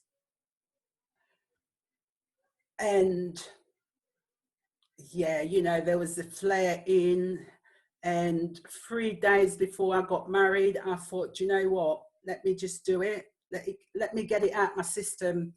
And I slept with my manager, and yeah, it was all over. It was a Catholic church, and I thought I'll go and, you know, do a confession after. I was brought up as a Catholic. Reality, you know, I started working on myself, looking at me, you know, what was I doing wrong? Why did my life go that way? And for me, when my mum died, my brother died, I knew if I didn't sort myself out, I would have been next. So yeah, NA has helped me a lot. And through my experience being in NA, the literature have changed a lot. Back in the days, we do recovery. Recovery wasn't there. I love that reading, and how you know, when I get myself into conflict with people, or I'm having a hard time, I always remember the Serenity Prayer. That always helped me through. And I'll finish on this. I was so dishonest, you know, where I come from. You know, I was a street worker. I was a criminal. You know, I had to do a lot of work on myself. Where I look back and think, there is more to Beryl. You know, I went outside of NA to do some work, and I just got involved, and I love being in the middle of NA. The amazing thing is yes, that's what I was going to say. Where I was so dishonest, I had to be 100% honest. If I do something, I would tell you, yes, I have done it. Do you know what I mean? Because back in the days, if I did something, you would never know I'd done it, or I would just tell you, look in your eyes and say, no, that wasn't me. So today, my honesty is the best policy for me. Thank you. So I leave it there. Thanks. Victor? Vicky, he's muted. Victor, you have to unmute yourself. Victor, you need to unmute yourself. Yeah, hello. Victor, welcome, and I'll give you the 5-minute card after 15 minutes. Yes, we can hear you. Hi, Victor. Okay. All right. It's really good to see everyone. If I don't start meeting everyone from Key, Beryl, Anthony, or it's Jory. I'm sitting kind of nervous to be honest, because I'm sure if the power is go, which is already gone, and I'm kind of paranoid with the noise of the generator. I'm sat in the car with the flashlight, you can see. Because if I inside the house, the generator, and probably won't be able to hear anything. When I was asked, to come and speak about my experience in IT, I kind of looked at it and said, Jesus, this is a long, long thing, but I remember vividly, when I fought my meetings at Angel, Duncan's, and I'm not going in there, because I actually into rehab private. I went to rehab in Bristol, for months, and they told me that they said, if you want to use, make sure you go to a meeting before you use, so my first intention, what I want to use before I go use, let me go to a meeting, and that's went to the end meeting, and that's when I actually met my sponsor, Clifford. And I remember him saying to me that keeping enough to use, what is keeping back to use another. But I just follow what he said basically, and quite a routine. We had a strong relationship, into meetings all over the place, and we meet all over London, East London, Brixton, everywhere. Some point I was even 90 meetings in 90. I probably did about 120 in 2 days. Because how much the meeting really is. I remember going to my first meeting, and after the meeting, a guy came to me and that felt really weird, because like you can hear my accent, strong African accent, And I've been back here now for 2 years now, So and I was paranoid of that. I bet if I get the line now, maybe people will not understand what I'm saying or hear what I'm talking about because of my thick accent, which I had that for years in the rooms. But it was really kind of as well. Because I remember my first convention share, and I shared like 30 minutes or something like that. And when I on stage, so nervous, somebody saying, was that guy speaking English or French? And that how bad, it was. I don't know if because I was into myself or accent, whatever it was, But, going to meetings like Anthony earlier, it was weird because my background, nothing to do meetings, nothing to even people taking drugs and that kind of stuff. It was just about pride, or what we call it, pride. You're not telling anybody you have blend, basically. So for me, it's really, really difficult to think. But I looked at in the 90s and like kind of to 2009 when I left England, was that no matter what you were going through, people accepted you. So I remember into meetings at that point, they had, I don't know if most of them remember, they had this angry brigade, that people had to take meeting things, if you want to allow them what was appropriate, the hunger and all that kind of stuff, And so for me, it was really difficult because the fact that I'm of conscious of my accent, and every time I'm sharing, they hear what I'm saying, and people didn't even hear what I'm saying, to be honest. I remember my sport telling me at the time was that, Victor, forget hearing what you say or people understanding what you're saying. Just share what is going on with you. And that's what I did for a few years in recovery. I went there, actually cried. That was another strange thing. I remember when I was crying, on passed me two, came up coffee, and that kind of stuff. And it was really, really full. That the way NA at that time, I've gone to London the past few years, so I don't know if I compare nice to now, if I'm honest. But all I remember that time that I had no excuse to use. People were for me, 7 half meeting, we go coffee, and in those days after me, there's always another meeting in a different place, like lunch starting in West End, going to evening and all kind of stuff. So for me, that was my life. Before I came here, I was a pro footballer, like most of you know, and I didn't have any educated background. All I knew was football, And when I came to NA, everyone at the time going to college, being a counselor, doing this kind of stuff. So it was very simple. I just want to is clean enough, then go to university or technique and study the counselor, which I did. And thank God, all the stress I went through because I didn't get, and I was not even working. It was a lot difficult to get more together, pay for therapies, which counselor you have to do as a.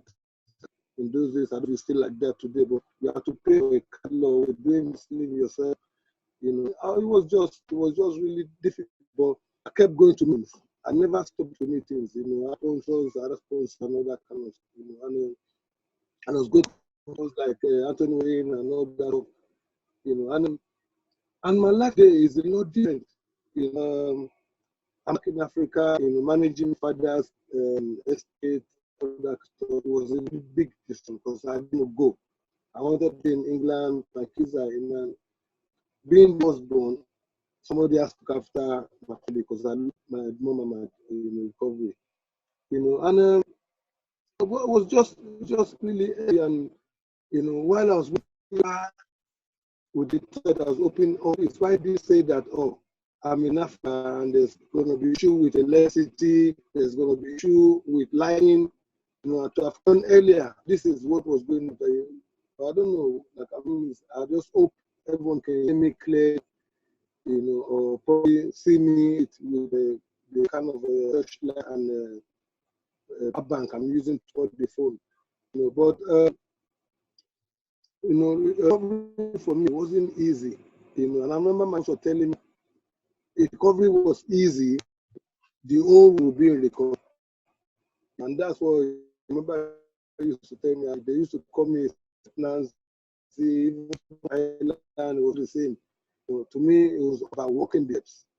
And there's nothing like that is easy. So I was used to get struggling, even in recovery. I remember I was going to college, everyone was getting married. Me, I didn't even have a talk, let's getting married. And all that kind of pressure, I'm different. And maybe because of my aunt, I don't want to go with in recovery because I want to have that life. I'm doing recovery before, so all that kind of excuses and all that. And like we was talking, like not knowing or understand what love means. For me, that all that part of my thing. And being a counselor in recovery really helped me a lot, to be honest, because it brought me into myself. I had to do a lot of work on myself and understand what love means and not mistaking love lost, because I'm so good at doing that. Thinking, oh, I meet somebody in 1 week, I'm in love. And then I'm surprised that, oh, after 2 weeks, 3 weeks, we already separated because things are not going the way it is. But thank God, in recovery, I got kids, I got grandkids, and I'm my best. And And in Nigeria, it's like trying to bring NA to a system where it's all about religion. You know, it's very difficult to convince people that you can do anything, you can stay clean without just Christ, all that kind of thing at the moment in Lagos. You know, and for the first 2 myths that actually exist in Lagos, they've tried different ways, they hasn't worked. You know, of what I said, the challenges of religion, and that is from the London NA. You know, was acceptance. Because I remember when I first did the meeting, the guy told me, he said, "This is not a religious program; it's a spiritual program. It's not about God." Because I kind of thing with God and religion and all that. And they told me it's not about God as a religious God. It's about God understanding your higher power. So this the power I'm trying to bring in to the meeting we have today. We have meetings running, you know, and with the lockdown, it's not been easy, you know, but because a lot of the people that be meeting with local, so we're still able to keep it going, you know. And I'm kind of one person that when I start talking, I just get carried away. So I was conscious of the 30 minutes. I'm thinking, will I be able to even share for 30 minutes, or will I dry out, or all that kind of stuff. I'm going to say that, you know, I'm so happy that I've worked with a lot of people with this Zoom. That at least some of the supports I need kind of get this thing going in Lagos, that I will get the report basically. You know, because being just me carrying the whole thing, I'm the secretary, I'm the treasurer, everything, and that kind of. But I'm so grateful. The NA gave me so much, you know. Even when in Ireland, you know, NA gave me everything I have. You know, today I've traveled all over the world basically. And me, I had a pass. I even when I was using travel away basically, was not traveling. Everything, you know. I was in London and to do all of pre-meetings, went to do talks in Onsworth, and all that kind of stuff. I'm just grateful that I did all, you know, and today, you know, having seen people as well, right, it's given me a lot of, you know, that with everything and what that I need to gather what I need to gather and get the support, you know. Like I said, I get in touch with the World Organization, get what I can get, you know, to get it go properly. Because now it's like a lot to copy the anytime is what I kind of used and all that stuff, you know. And I'm going to talk briefly about this basically because when I asked responsible, you know, to kind of stay in sobriety, you have to do all this kind of steps and all that. So, you know, what steps you talking about?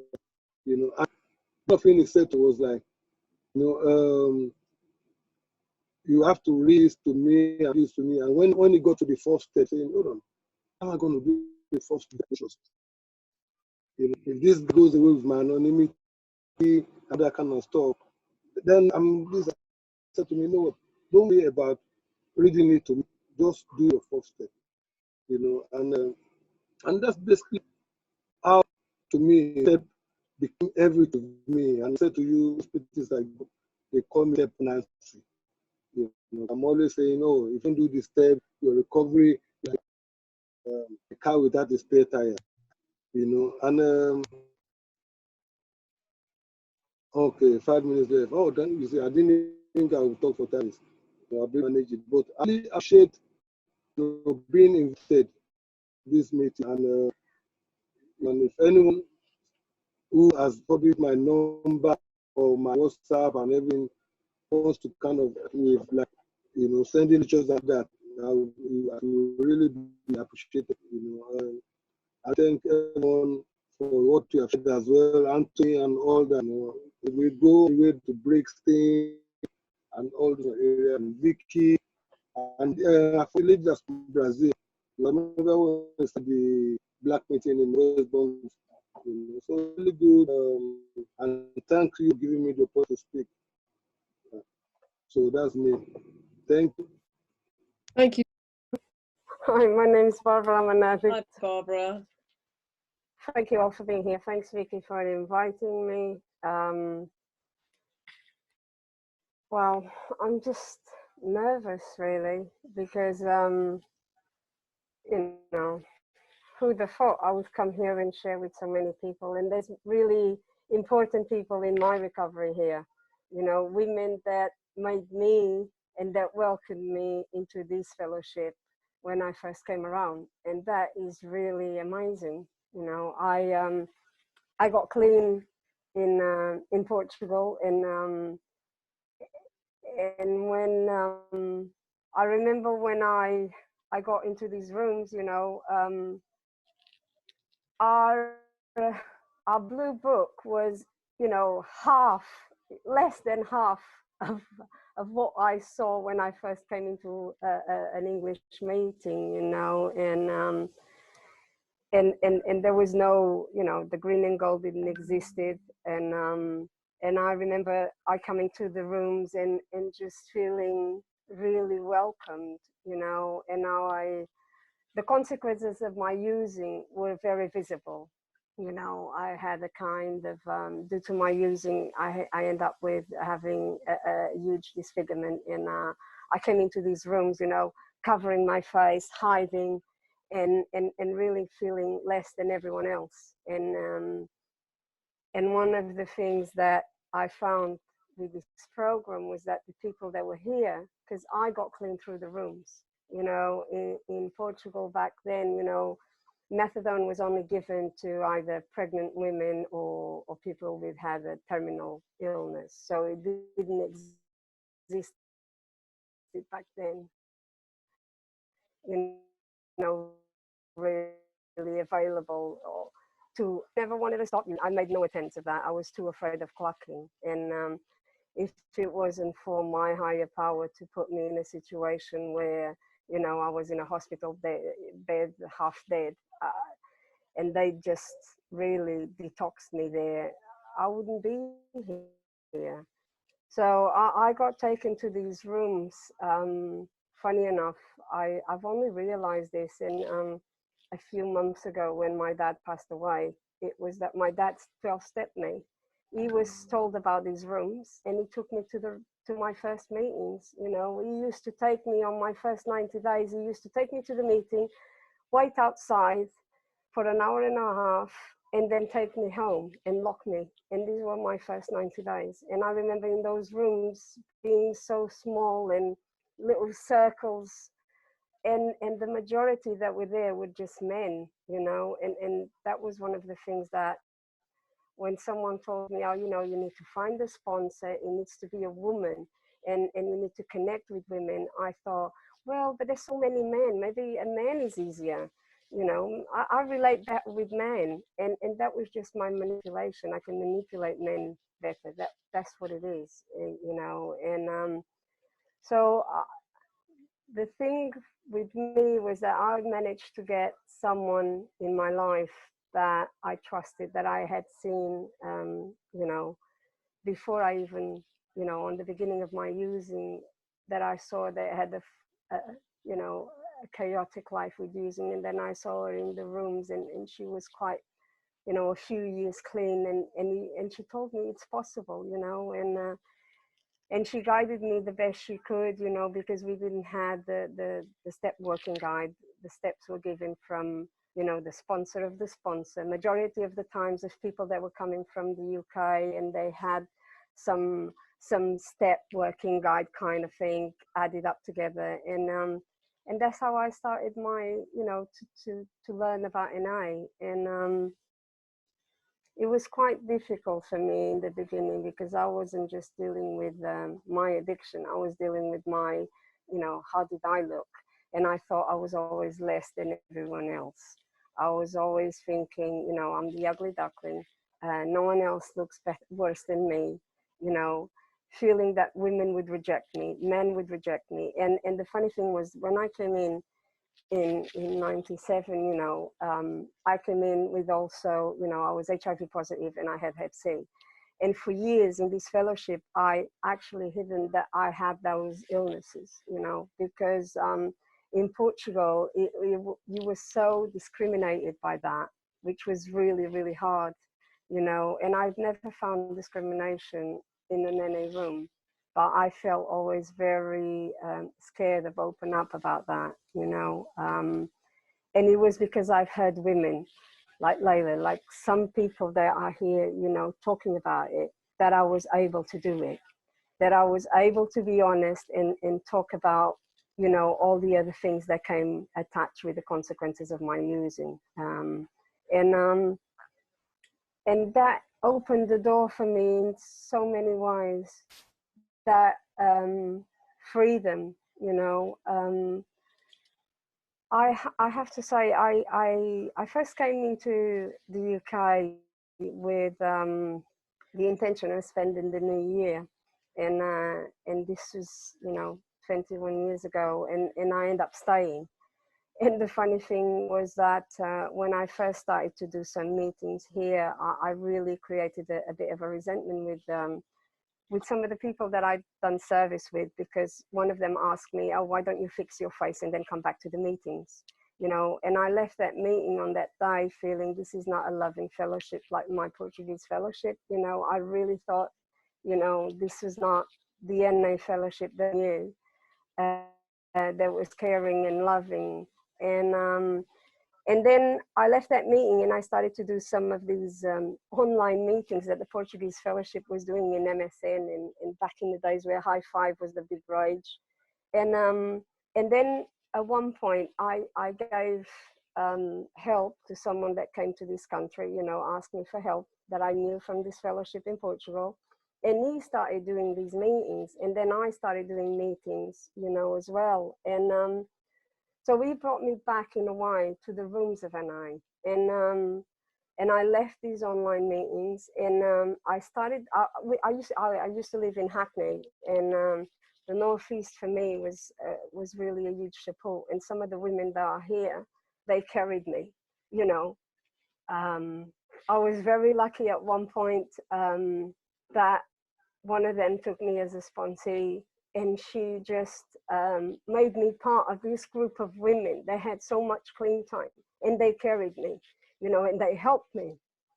And they helped me learn how to be, you know, I was different. I was from Portugal. I didn't speak the same language. I had to think a lot about how to share. And they just showed me love, you know, and it didn't matter how, you know, how different I was, there was no difference. They made no difference, and they always stayed by my side. And that was the thing that I've learned the most, was that this fellowship is exactly the same. And then I remember that through seeing people like Beryl doing service, I remember Beryl doing service in institutions, and I started to do to be interested in H&I as well. So I started to do H&I, and it was an amazing thing for me. It was really an amazing experience. I started to get involved, you know. I started to start by doing the tea, which was really a struggle because I didn't know how to engage with people, and I was so embarrassed, but that forced me, you know. And yeah, and I owe this because like I used to, you know, Kim is here and she knows how much she helped me, you know, and she carried me with these other women like Petronella, like in Iraq, like Beryl, you know, they carried me. I heard Layla, and you know, these were the people that showed me the way. They showed me that it was okay for me to be a woman and not having the same, because when I came into these rooms, I thought the only way I could be accepted and I could accept myself was if a man saw me with different eyes. If a man accepted me, then I was okay. And this is how little I used to think of me, you know. And I got, at one point, you know, in my life, I thought I would never have kids. And then I had an ectopic pregnancy and they had to remove one of my tubes.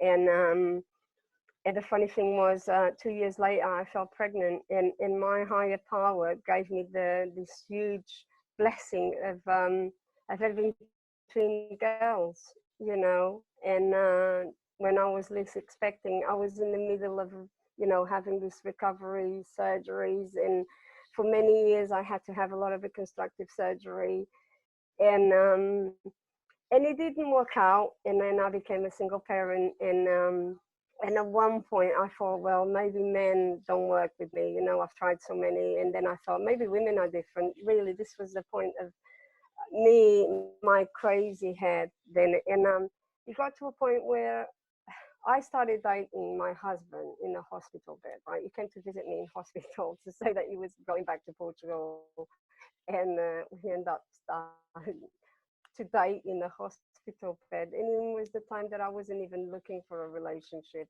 you know. And it's been a heck of a ride, I have to say. It's been like a roller coaster, and I'm holding on to this chair for dear life, you know, because I know this has been the ride of my life.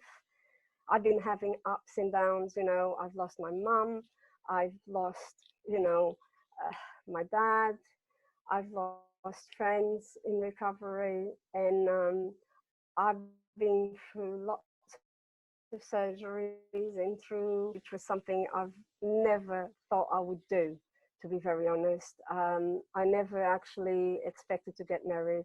And then I was very lucky that with my husband, I was lucky to have a stepson that really I connected with this little boy, you know, and we have an amazing relationship. We tell each other a lot of things, and I never thought that would be possible to have, you know. I was blessed with being able to have another son. You know, and sometimes I have days where I wish I could just shove them all in this magic cupboard, leave them there for a week so I could have a break, you know. It's that kind of, yeah, it's that kind of relationship, you know. It's not easy being married to another addict. It's not easy. I have recovery kids, and sometimes I can be my worst enemy because I can start thinking I'm not a good mom. I can't be doing all these little things. I can't do the cooking with all these little white picket fence house and this little happy family. That to me is just a lot of cobblers. You know, I can't do any of that. I can be me and I can try to be myself. I'm a control freak. I have the remote control and sometimes I just can't let it go. Still struggle with that one, you know. And but I know that if my back is against the wall, I know that there are women that I can call. And I had a lot of trouble connecting with women, you know. And sometimes, you know, I feel I wish I could be in my first year of recovery, that I didn't have no big responsibilities. But I never actually thought the first day I set my house on a chair in a meeting, looking at everyone's feet, because that was the only place I could look at, that today I would be here almost 23 years down the line. You know, it's just been amazing. There are really amazing women in here that I, you know, that I owe my recovery to, because after I had my son, I had a really bad time. I felt that everything was overwhelming and I was having a lot of trouble sharing that.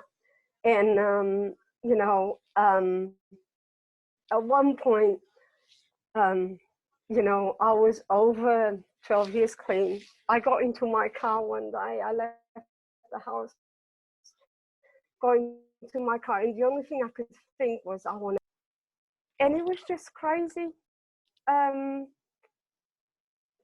It was just crazy. My head was so insane, and my higher power just guided me. And it took me to this Whitechapel meeting, right, where I sat down and I just cried my eyes out, saying that I was overwhelmed, that I was feeling depressed. I went through the interference, my husband went through the interference, and he freaking interfered with our life, you know. He left lots of scars with with mental health, you know, and I think up until that time, I hadn't realized that. That is what it was. And, you know, and if someone asks me, how did you get to that meeting? I don't know. Until today, I don't know. All I know is that my higher power carried me there, you know, and I think that was the most amazing connection I had with my higher power. You know, it was going through that experience. I feel really blessed that I've been able to come here and tell you a little bit about myself, because I was really nervous. I was anxious. I feel really blessed that these women that I mentioned are here, you know, that I have a love for them, even though they now, you know, we've all scattered. It's like I came South London. One goes to the South End, one goes to Brighton. We've all scattered, but they're always in my heart. And this is the thing, I have new people in my life as well. You know, I can connect with the Portuguese Fellowship as well with this Zoom thing, and I can connect with other women that come into my life. And I know at any point, if I call one and ask them for help, they're going to listen to me, and they're not going to judge me. And it's okay now for me to interact with women. And it was something that when I came in here, I never thought I would be able to. So for that, I am extremely grateful. And I thank you all, because without you, I wouldn't be here. Because I found, you know, recovery in the room, you know. I can't thank you enough for keeping me clean. And thank you everyone that came today. You know, I really appreciate everyone, you know. Yeah, lots of love to you all. Thank you very much. I'm Kim, I'm an addict. Hi, Kim. Yeah, thanks everyone who's doing service here tonight and hosting, co-hosting, teching and all the rest of it. And it's so good to see so many familiar faces. It's very reassuring for me. And, you know, like some other people have shared, it's like I feel very anxious, you know. And I think, why am I so anxious, man? Why? It's so like unbearable, the anxiety. It kicked in last night and it hasn't stopped since. And I just think it is that I want to do this fellowship justice, you know what I mean? I want to do a good job. And as well, I've got this disease, this dis-ease, and it will hammer me any opportunity it gets, really. I have a reprieve from that, you know, because of this program and the people in it, the fellowship and my sponsor and my sponsors of the past, my sponsees, past and present. But yeah, it's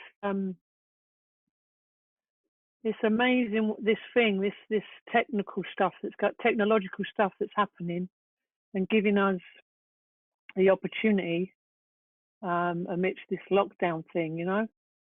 I was saying in a meeting earlier that in years to come, there'll be people doing their 2020s, you know, the people that got clean, the history of the 2020s, right? The 20s. And they'll be saying, yeah, you know, when I got clean, there weren't physical meetings. It was just, you had to get online. And wow, you know, I feel for a lot of those addicts out there. I'm really lucky to have come into the rooms of NA, like Petronella said earlier, those very cold rooms often and dark, especially those bloody candlelit ones. And in Finsbury Park on the 3rd floor or whatever it was, the Methodist church, those metal chairs.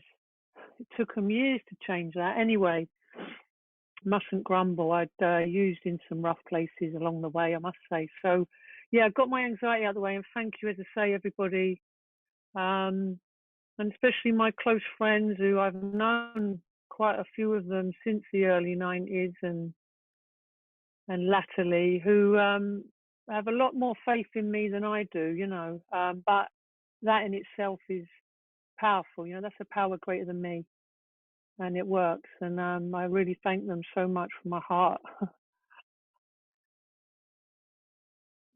for yeah, just loving me when I can't love myself, you know. That's what this is all about for me. It really is. And I have actually made some notes because my brain is like still about 1,000 odd miles an hour, and it's 9:30ish nearly. It's a bit earlier, but yeah, I've made like little notes just to keep me on track, because otherwise I will be off and running here, there, and everywhere.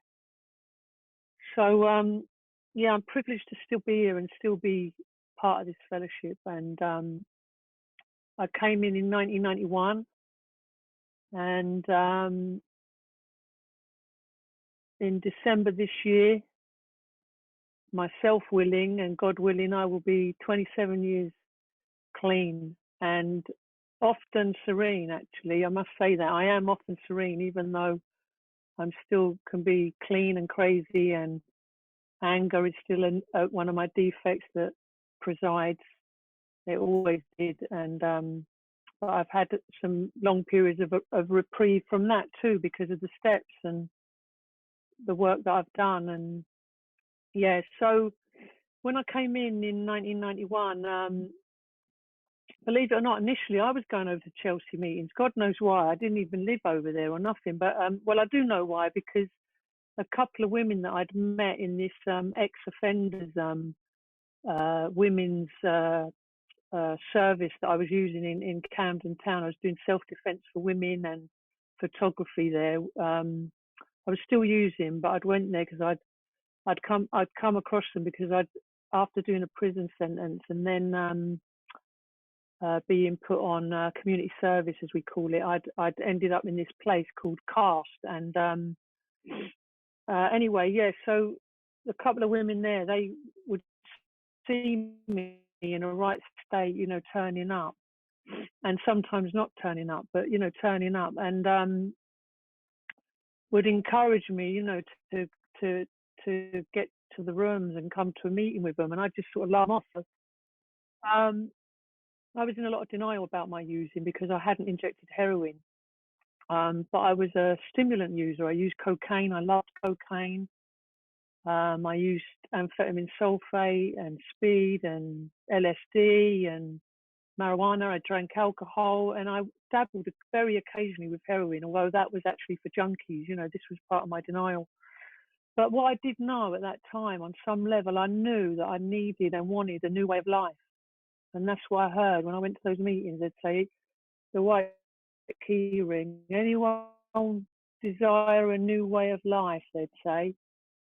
And I used to think, yeah, but I was full and too religious, whatever, you know, all this stuff to keep me separate, you know. But anyway, I came in, I was very shut down.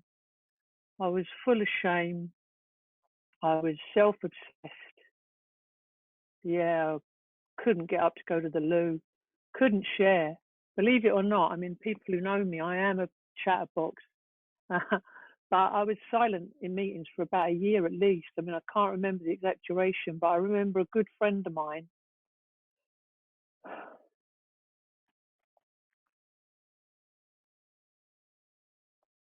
Sorry. A good friend of mine, Derek, who, my friend Derek, who, he went back out after about 11, 12 years, sadly. But I still used to talk to him, and he died a few years ago of COPD, you know, emphysema. Yeah, and he described himself in those latter years as a gyro junkie. But he was a lovely guy, actually. He was always very good to me. And he and I both suffered with this silence thing. And he used to say, like, if you share, I'll share. And that's how I ended up getting to share. We kind of made this pact. So that was all around, as I say, initially I was in Chelsea meetings, but then I started to go to Camden and Finsbury Park. And that's where I found my people, you know, really did find my people, because especially Camden was absolutely crazy. You know, you'd go into the meeting there and you wouldn't know, especially Carroll Street in the heart of Camden, you know, not far from Camden Town Tube Station. My God, if you go in Carroll Street, you wouldn't know what was going to kick off, who was going to kick off, what was going to be said, who was going to get it in the neck. It was really like crazy. It was crazy, but I knew crazy. You know, there was that sticker, clean but crazy, and that really, I loved that sticker. I actually got one of them. That was me, and that was many others in that meeting, you know. And there was some really like you know, what some people might term abusive or even inappropriate stuff that went on, you know. And again, I think for a time, I was so used to that. I come from violence. I come from really crazy stuff. Like, I'd had my life put in danger on numerous occasions. I had a fella I was involved with who pulled, come to my house with his sawn-off shotgun and made me get in the car and go back to the flat. And, I ended up in that relationship with that guy because of drugs. The attraction was drugs, so, and I learned all that when I came into recovery. But yeah, being in those meetings, I remember being in Rathbone Place and this guy sat right next to me, really like screaming, angry, shouting abuse at people, telling them they're all this, they're all like, swear words, and if you don't like it, go and talk to your sponsor, and it was really. But I was used to that, you know what I mean? But it took time, and I suppose as I got more well, I got my sponsor and did a bit of work eventually, did some step work or whatever, and I got more well. I kind of realised I didn't have to be around that. I could get up out of my chair and I could walk out of that meeting if I wanted to. I could go to women's meetings, I could go to other meetings, and the fellowship did blossom and bloom, and more meetings came about, maybe sometimes as a result of that stuff. If you didn't like it, what was going on, you could go and find a little venue and you could start your own format and all that. It was brilliant, and that was happening all over North London. Sorry, I'm just looking at my little notes. Bear with me. I'm trying not to be like clinical and false, but there's a difference between spontaneous and manic. So anyway, oh look, I've done all that already. But yeah, so we're getting there. I've got a good memory. So yeah, I think as I was sort of connecting, I was welcomed. I got to share more. I got to reveal who I really was. I got to declare my sexuality, because in the first maybe couple of years or a year and a half, I wouldn't share about. I wouldn't sort of name it. I couldn't name it. Do you know what I mean? And I remember at the end of one meeting in Camden, this particular guy, he come up to me at the end of the meeting. He grabbed each shoulder and he went, "Kim," he went, "you're not gay." Like that. And about a week or so later, I went up to him at the end of the meeting, give him a cuddle, and I went, "So-and-so, you ain't straight." Like that. And he's like, his eyes popped out of his head nearly. He didn't like that. But anyway. But yeah, I felt more accepted. I felt encouraged. Do you know what I mean? And I remember this little women's meeting that we had got going in Greenland Road, the little neighbourhood office in Greenland Road. And my people again, Kim W, she's here. In fact, I'm actually looking at her right now because I need to, I can't look at everybody. There's a few other faces on the side here. But yeah, Petronella, who was my first sponsor, and, I've so much respect for Petronella and love for her for putting up with me in those early years, where I'd ring her up every few months and I'd go, this, that happened, this happened, he said this, she done that, they think this, they think that. And she'd go, "Kim, you don't know what anybody's thinking." And it just stopped me dead in my tracks. I'd be like, "Oh, yeah, that's true. I don't, yeah, but thank God for her." And that was like my first sort of really intimate relationship, really. Shared a lot with her. And also I shared a lot of, we had common values in our lives. We were both really into equality and justice. We didn't like oppression in any form and injustice. And she and I worked really closely together. I mean, I haven't got children, but there was a lot of women in the meeting and a couple of guys that had kids. And they'd come to those meetings with their kids. And you'd get people like tutting and, "Oh, the kids, and can't you take," a friend of mine who's on here from Brighton, Amanda, one guy said to her when she turned up in the meeting with her little baby boy, she's come in to get clean, and he's turned around and said to her, "Can you go and sit in the kitchen or something like that, go and sit like away from the main meeting," because she had her kid with her. And she burst out crying and left the meeting. I think a couple of people accompanied her, thankfully, But I saw that stuff, and I haven't got children, but I always wanted children. I love children, but I you know, my unmanageability in my using got in the way of that basically big time and messed that up for me. And yeah, but I've really felt for these parents, and I really didn't like that energy that some people were giving about, you know, you've got to go away, you've got to keep out the meeting, and it wasn't always the safest thing to do to say, oh, can people volunteer to go downstairs with the kids or go in that other room with the kids, you know, because all kinds of people come into recovery. So as a result of that, I really got on it, and we went to our northeast area.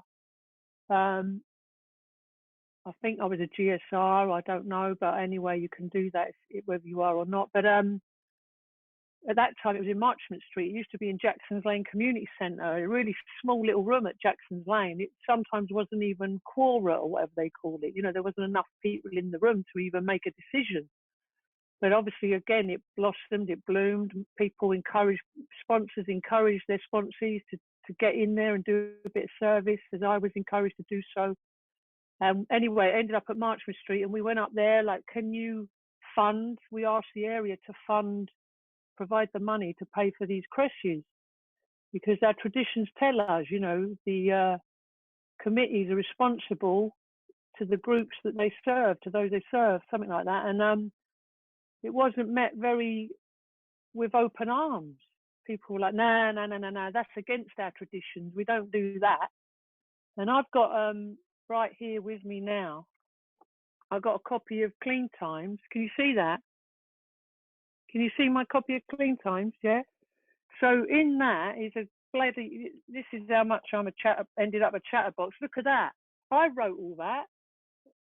I wrote all of that.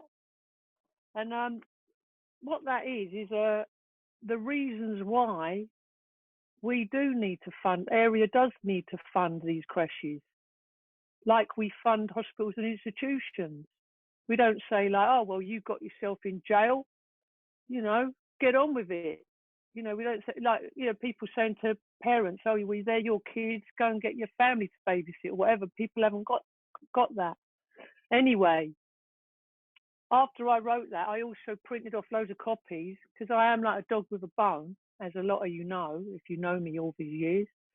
And I gave them out at meetings and that. And again, with the help of others, it came round. We got it. We'd done it. And the area agreed to fund a creche in the North East London area. I can't remember where the first one was. It might have been Shoreditch, can't remember. But anyway, in the end, it ended up about 3 of them. And as a result of that as well, subsequently, latterly, probably more into the late 90s, early noughties, I got into F&E with a few others that are on here, and we fundraised specifically for those creches. And we went down to Buck Street Church. Buck Street Church have been so good to us. It's like the cheapest venue in London, and a lot of you will know why, because it is rough in there. But you know, they've been really good to us, and as a result of them being really good to us, we've raised a lot of money, and we sent that money to area, you know, like thousands and thousands of pounds. Oh, yeah, that's one little chapter. What else? Done that. Yeah, so as well, I wanted to say as well, before we got involved with the F&E over North London side so much, me and my mates, when I got rid of my self-obsession and that, we were going to all these dances over at the Chelsea area and West London, and you know, we were outrageous actually. We had no boundaries of things we do. Me and my girlfriends, just friends, like most of them were heterosexual, but we'd all be dancing up close together and all this. It was mad, really. But we had such a laugh and we had such fun. It was so much fun. I loved it. My God, that's gone bloody quick. But yeah, look, I lost the self-obsession, and we used to also go to each other's houses and do quiz nights and charades and eat lots of chocolate cake and sugar, and it was just such a great time, you know, so good. But what happens is that people, you know, they meet their loved ones, their life partners, whatever, or, you know, they go and they have kids and their lives get better, and they buy houses out of London and they move away, and our lives change. You know, we're working full time, and we started to maybe go to less meetings, and the fundraising events weren't put on as often, whatever, you know, so things changed. But my recollection of that time was that I was carried on many occasions. I was encouraged, affirmed, accepted, no matter what, you know, no matter what I shared, no matter how I was, because I wasn't always perfect, believe me. And you know, when I sort of, because I messed up my education like a lot of us, but I was bright. I'm very bright, you know, intelligent, and I did decide to go back to college, and I was terrified. I was full of fear, my low self-worth. But through the steps and the people in the rooms, you know, that literally, like when I shared in that women's meeting in Green Road that I'd got into uni or whatever it was, they were like applauding me, you know, things like that, and just carrying me. And my service back then in the early 90s was H&I, because having been in those places myself, having been in prison, you know, it was close to my heart, you know. And I went into Holloway and did a year's secretary there, and the little Northeast H&I committee meeting was up in Angel, and I used to go up there for the meeting. Yeah, it was just brilliant stuff, man. Really good. And what this has done for me, like having to do this and come in here and share. And I didn't want to go down that sort of, you know, this is me, this is my journey. I used this and I did that, and now I'm clean, and I did the steps and God and all that. I wanted to focus on those bits of service and traditions and how this sort of stuff works, and how, you know, like with that creche stuff, for example, you can be the lone voice. It talks about that in the concept, and you can feel like you're the only one, but actually it doesn't mean you're wrong, you know. It doesn't mean the others are wrong either. It doesn't, you know, it's just that we keep an open mind, you know, even when it comes to things like service and people's ideas about recovery and where we're going with the fellowship, you know. But yeah, just to say, I ended up through going to uni, I got a diploma. You know, I'm the only person in my family, my, you know, working class family, that got to wear that mortarboard thing and all that. I was really proud of that.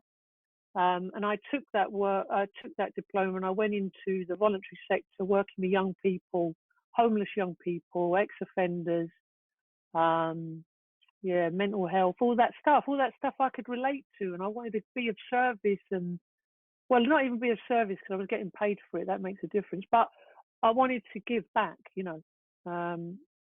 So when I did that, and in the late 90s, I was lucky enough, through working and earning money, I was lucky enough to travel and go to New York, where I was welcomed massively. And yeah, you know, I was taken hostage by this lovely little Puerto Rican woman called Rhonda. I'd love to see her on these Zoom meetings. I'd love to see her. Wow. And yeah, going all over Brooklyn, midday miracles on a Monday and all this sort of thing, and going to New Jersey, and I was doing my qualification, as they call it there. And, you know, I was learning as well and seeing how they do recovery and how they really extend themselves to others. And I learned from that. And when I came back with a green and gold, you know, It Works How and Why, the book. I bought that in an LGBT meeting in downtown Manhattan on the East Side. It was wicked. I loved it. It was so good. And they loved me. They just were so impressed, even just with my accent. I didn't even have to say hardly anything. But when I come back from that, along with Corinne from Northeast area, we set up a 10 o'clock late night Friday night meeting at Finsbury Park, a literature study meeting. But again, over the years, that's changed and it's become something totally different, and it's in a different venue, you know. But yeah, man, what else to say? Very, very quickly. I just want to say the little sayings that I always, thank you, I've always held on to. I used to hear it a lot. Don't pick up no matter what. And that's what I've done. I haven't picked up no matter what's happened, good or bad, especially with the bereavements. I went through a lot of bereavements in the noughties. Keep coming back, obviously. And just, you know, for me, it was all about, the 90s was all about fellowship and sponsorship and friendship.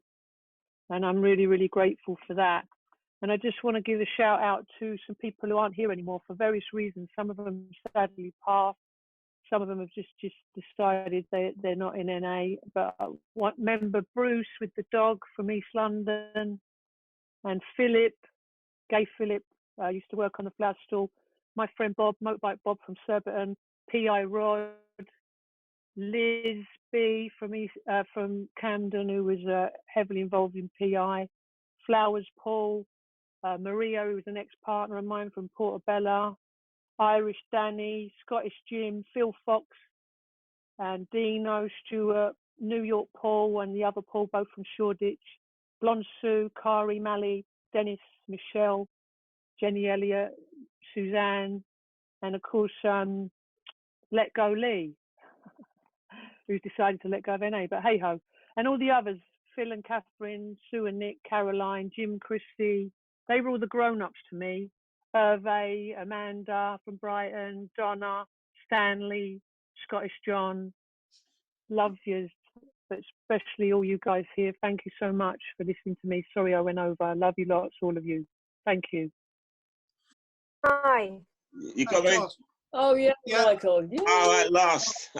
Go for it. Michael, right, what we're going to do is I'm going to give you the 5-minute card after 15 minutes, and it's yours. Well, all right, thanks. Cheers. All right, Mike, coming at it. Hi, Michael. Yeah, sorry about that. I don't know what happened. Maybe my higher power didn't want me to share. Or then when I couldn't get through, I had this little voice in my head, why don't we cancel it and run off like a little kid? Yeah, but I was listening to most of the shares actually, and you know, Steve started it off, and Layla, you know, all the people that I've come in recovery and I've met, you know, I've got a lot of love, and you know, I need to say this, you know, thank you for the other people that started it in the 80s and all the old timers, you know, because I take my health to the old timers, man.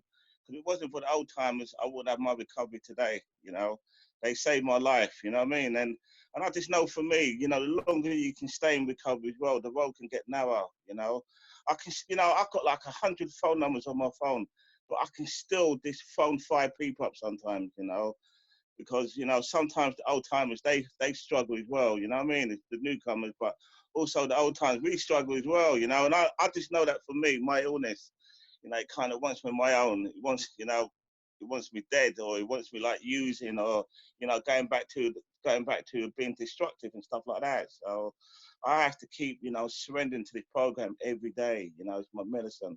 And I love everyone shared, you know what I mean? They shared about HNI service and how they got into recovery as well, you know. You know, it's funny, last week I took my grandchildren to this children's home that I was in. I went for a little drive in Kent, and I ain't been back there for like 48 years. And I found it was called the Hollies.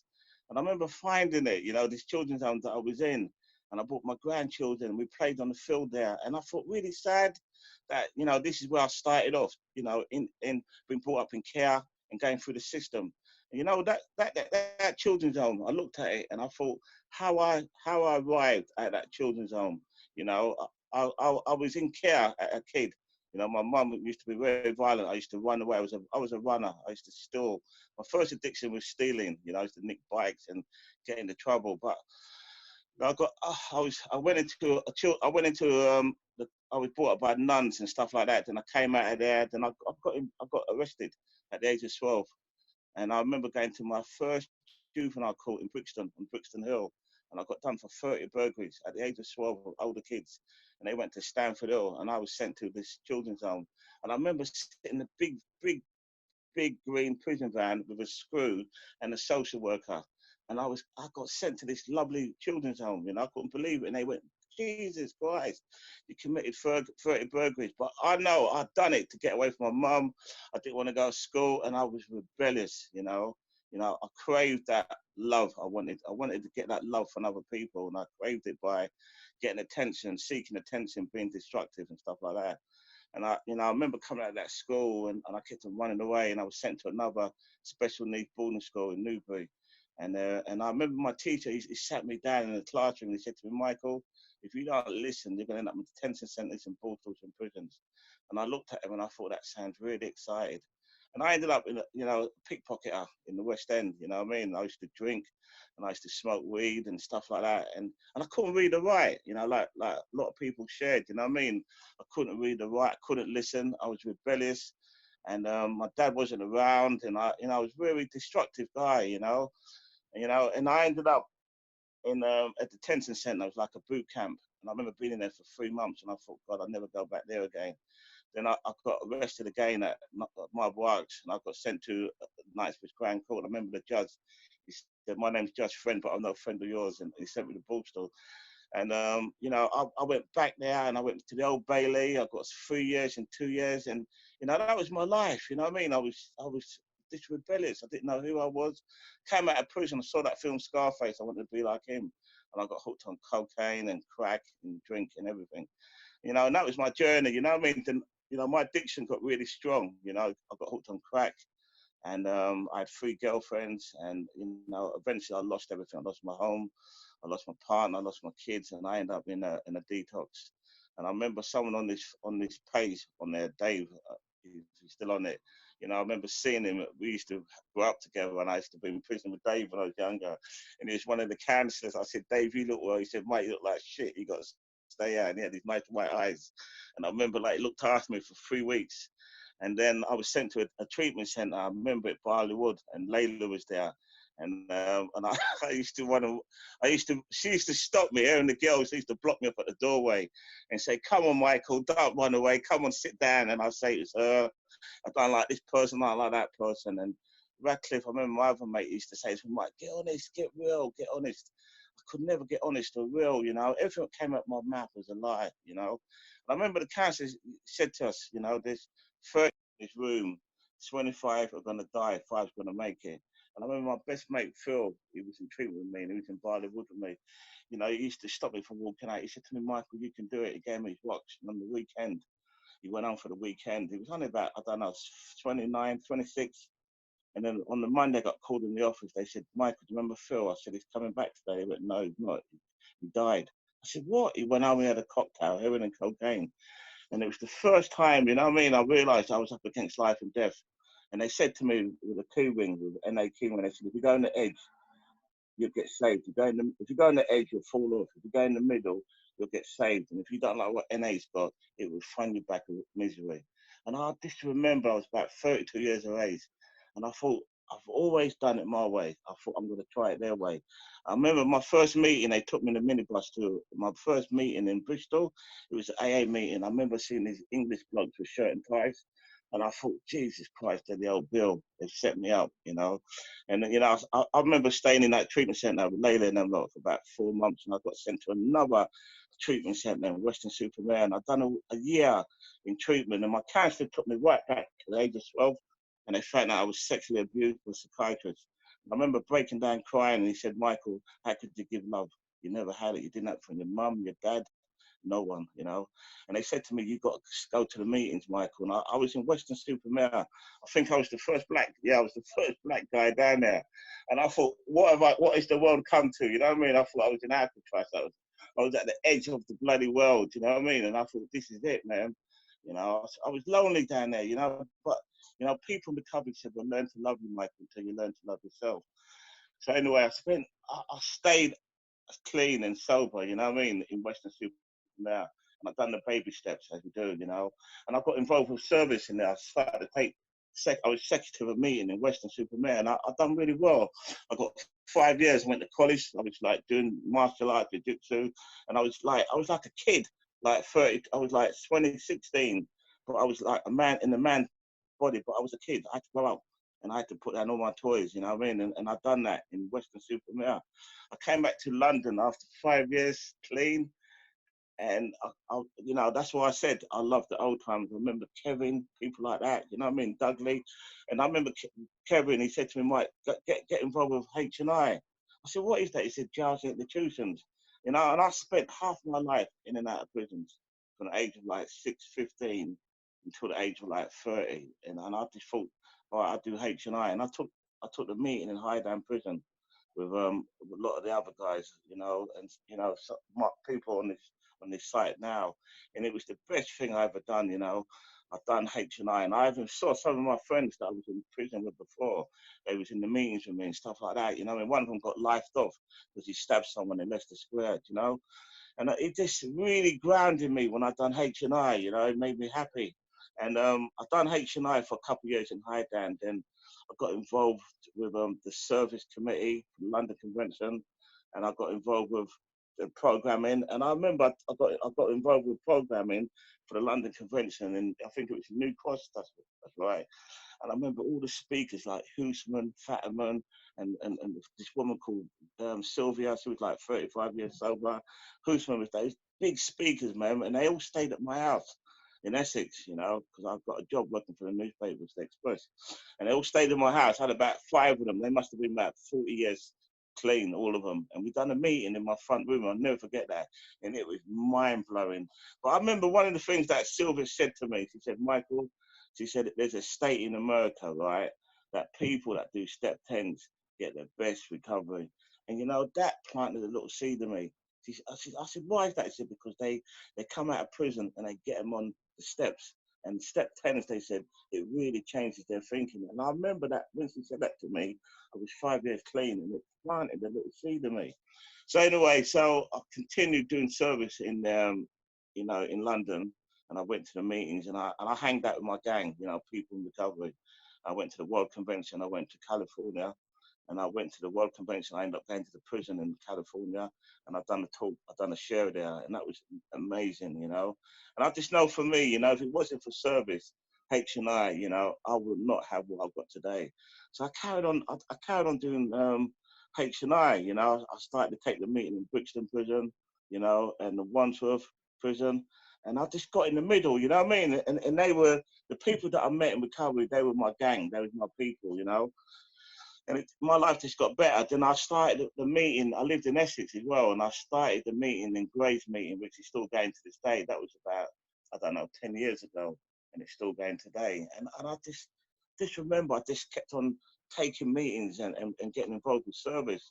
I started the meeting in Barking as well, and I got to like, I remember when I got to about 10 years, you know, clean, I thought to myself, this is it. You know, I had a house, I had a girlfriend, I had a job, and I nearly relapsed after 10 years. And I know why, because I didn't live by the steps. I was doing H&I, I was doing meetings, but inside of me, I was getting miserable. And I remember going around my ex-girlfriend's house. I was like 10 years clean. I remember around her house in Leicester Square about 1 o'clock at night, and I went round there to use. And I remember she had a crack pipe and a drink, and I draw the curtains because I didn't want God to see me. And I don't know how I walked out that flat I didn't use, went to the prison, and I shared it. And they started to laugh in the meeting, and I nearly relapsed. It really scared me. I ended up in hospital. I snapped my Achilles tendon, and I just know for me that I felt really miserable inside. I was angry, resentful. It was my defects that was running me, you know.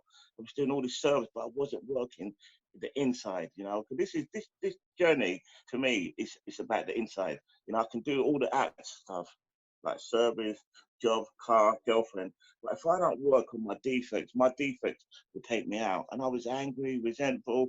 I was jealous. It was hitting me. And I went to an old timer, and he took me back through the steps, you know. And he took me through the green and gold. And I remember going through all the steps again. And he said, "Mate, have you surrendered?" I said, "Yeah." We've done step 4. He wrote down all my character defects. Because I was dyslexic and I couldn't read and write. I always wanted other people to do it for me. I got that pen and paper out. You know, I always share this. A pen, I used to stick it in the bottom and smoke crack. Now a pen saves my black eyes. I write now, you know. And I done my step 4, and I looked at all my defects. I was angry, I was resentful, I was jealous, self-seeking, I was, you know, I was ego, pride, lust. I had all these stuff running me. And I started to work the steps, and I started to change. And I remember breaking down crying in my sponsor's house. And he said to me, "Mike, what is it?" I said, "I want to change." He said, "You will." He said, "You pray, you do service, you do daily inventory, gratitude." He said, "Do gratitude list, you know." And he said, "Phone up 3 newcomers every day." You know, and this is for me. I get stagnated. I've been around a long time, and I can get complacent. I know what complacency means today. It means come sit your ass on one of these chairs in the meeting. And I had to get back in the middle, man. And I've done it, and I've started to do inventory every day, and I started to work on my defects. I don't know if it's because I was dyslexic and I was looking at excuses, but I started to change more, and it opened me up more, and I continued doing service. And, you know, one of the other service things that I've done that I really loved, I got involved with City Roads, and I took the meeting in there for like 8 years. So, you know, I've done service all through my recovery, you know. And 2 weeks ago, I celebrated 28 years clean, you know. And, you know, that was a miracle for me, you know what I mean? When I came into these rooms, I didn't know to stay clean for one day, you know. And you know, and I can say this, you know, action, it's all about action to me. It's about action brings about change. Thinking brings about more thinking. And that's what I've done, you know. I started to work the program. And, you know, I always shared that, you know, I do this and I do that. And I think to myself, why do I have to keep working on ourselves? Why do I have to keep praying? Every day I pray to my higher power. I go 6 meetings a week. I do service. I sponsor people. You know, I'm in the middle, you know. And I thought, why do I have to keep doing this, you know? And one day, you know, I think it was about 8 months ago, the storm come, you know, because this is what happens. When we're in recovery, every 3 or 4 years, you would get a storm. And I had my storm, you know. I kept on looking on the news that people were getting stabbed and all that. And I was thinking, God, what's happening to this world, man? Everyone's getting stabbed. I remember one day at 6 o'clock in the morning, my sister phoned me up, screaming down the phone. I said, what is it? She said, your little brother is dead. They killed him. He's got his throat cut. I said, what? My little brother? They went, yeah, they killed him. And I went, no way. And I'll tell you, I phoned up my sponsor. You know, you can't get out of your sponsor. Your head says to you, get rid of him, sack him. And I phoned him up 6 o'clock in the morning, and he picked up the phone. He picked up the phone, my sponsor, right? And I couldn't believe it. And, you know, I broke down crying with my sponsor on the phone. And then, you know, I had to get on the plane to the Caribbean. I had to go to Grenada. And I had to bury my little brother. When I saw my little brother in the coffin, man, with his throat cut, my head spun. You know, I never cried in a meeting. And I remember being in a Hines Street meeting, and I broke down crying. And the guy that was doing the meeting, there was about 30 people now. The guy that was doing the chair, he got up and he went in the middle, and he sat next to me and he held me. Well, I cried like a baby. And I tell you, man, it was the most painful thing I've ever done. And when I got to Grenada and my head was spinning, I got on the phone and I phoned people in recovery, and they sat on the phone with me and they said, Michael, we're not getting off the phone until you feel better. And I cremated my little brother. And I remember when I went to cremate him, there was 3 hands, and the bloke said to me, do you want to pick up the coffin? And I was scared, and I picked up that coffin, and I'll never forget it. These hands pushed my little brother into the fire. And I swear it was the most painful thing that we've had to do in recovering. I came back, my dad got sick as well. He dropped down on Notting Hill on the street a couple of weeks after when I got back, and he ended up in hospital. And he died as well, you know. I don't know if he died of a broken heart, but my dad, he died within like a couple of weeks after my brother. So, you know, 8 months ago, man, I ended up carrying my brother's coffin, and I ended up carrying my dad's coffin, you know. But why I'm sharing this is because I could have never have done that if it wasn't for NA and the love and the support that I got from people in recovery, you know. And to top it up even worse, you know, I ended up getting made redundant I worked in a diamond shop in Mayfair. I was there for 16 years and I got made redundant, and I was on my floor, and I was in college as well, you know, trained to be a therapist, and I was up to level 4. And because I got dyslexia, my second year, they said to me, Michael, unfortunately, thanks, they said, unfortunately, we can't continue with you because of your dyslexia. So I ended up getting taken out of university. I ended up losing my job, and I ended up on the floor. And I thought to myself, NA doesn't work. This doesn't work. And everyone said to me, I got smart feet. I've done 2 meetings a day, picked up the phone, I prayed, I've done inventory, a gratitude list, and I kept on doing that. You know, one day someone said to me, Mike, why don't you go and ask for rehab? You know, I know someone in the rehab, why don't you go and ask if you can work there? And I phoned them up and I went down there, and, you know, and I ended up going back. I ended up working in this rehab in Southend, which I'm still there to this day. And they showed me love, and I ended up working there, and it was like my higher power had plans for me. And I thought, I'm never going to go back to university again because I'm not clever enough. So this girl I knew, she's a counsellor. She said, Mike, why don't you go to another university? I thought, I can't put myself through it. So I've gone back to another university, and I do one style of therapy, which is humanistics. I went to another university, that's humanistic, CBT, psychodynamic. And I thought, I ain't going to pass this. So I ended up, doing another essay, and I ended up passing my first essay. And I've done another essay on what's it called? Why are you Oh doing God, I that? forgot. On level 4, and I ended up passing that one as well. Do you know what I mean? And I ended up doing like some more essays. I had 5 essays to do. Can you hear me? Can you hear me? I Yeah, ended you're up good, doing Michael. another. Can you hear me? Yeah, we can hear you, Michael. Yeah, yeah. Yes. Can You're you hear good. me? Yes. Perfectly. Yeah, all right, sorry. Yeah, I had to do another essay on philosophy, and I ended up passing that one. So when the lockdown came down, I had a choice to re-educate myself, and that's what I've done. I ended up, doing like 3 or 4 essays and a presentation on discrimination and racism and all that.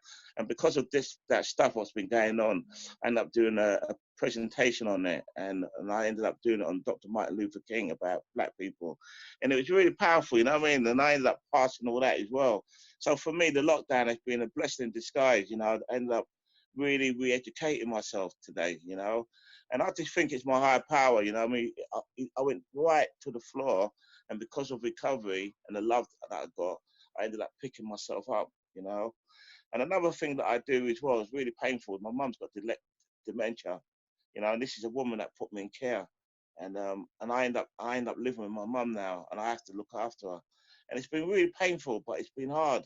But if it wasn't for this program, I could not give her the love and the support and look after that lady. She weeps on the floor, she doesn't know who I am, and I get angry with my sisters, and I want to run away, I want to leave her. But you know what? He says it, I mean? These are sick people, how can we be helpful? I give my mum love today, and it's been really challenging, but I know for me, if I don't go to meetings, and if I don't pray, and if I don't do inventory, and if I don't do service and help newcomers, I won't be able to do these things, and I've met a lot of my dreams in recovery. I've just built my house in the Caribbean, and I never thought I could do that. I've done that, I'm enjoying life today, I really am. So for the newcomers, please stick around, and I want to thank everyone for allowing me to share. You take care. Thanks, guys. Cheers. Okay. So that's wicked. So I'm going to hand the meeting over to you, and I'll give you a 5 minutes just after 15 minutes. Meeting's yours. Thank you. All right, thank you. Thank you very much. I'm rather nervous. I didn't think I'd be nervous, but I'm really feeling very nervous. I've been listening to all the cheers, and it's been great. It's been absolutely, it's been quite riveting. It's kind of encouraging as well. I mean, I'd never heard of NA prior to coming into recovery. I'd kind of used for many years. I'm kind of a bit like a couple of speakers who spoke earlier. I was a crack cocaine user, and I used a little bit of heroin at the end just to kind of bring me down, but mostly crack cocaine. And prior to that, many years I've been smoking weed, and I come from a place where the culture thing was, weed was something good to the earth, and you didn't mess around with any chemicals, didn't mess around with any other drugs. But I did. I was always kind of a bit curious. Anyway, I kind of got into nightlife and sort of cocaine and champagne and that and this, that, and the other. So I did that for many years, and for many, many years, I wanted to stop, didn't know what to stop. And I was a bit like, kind of a couple of the speakers earlier. I was in and out of prisons. I always belonged to the system. There wasn't a time when I didn't have a court case or something ahead of me. Anyway, eventually I ended with quite a long prison sentence. For me, it was long anyway, 4 years. So normally the crimes I committed were petty crimes. And so, it would be in 2 months, 3 months, whatever. But this one was for supply, and I got 4 years. And I was absolutely, by then I was slaughtered. I just wanted to die. I just kind of, I just, yeah, it was just awful. And I didn't quite know. I mean, kind of what hit me, what I wanted, what was going on, and I met this probation officer who told me about a treatment center in prison, a 12-step treatment center in prison, a Downview prison.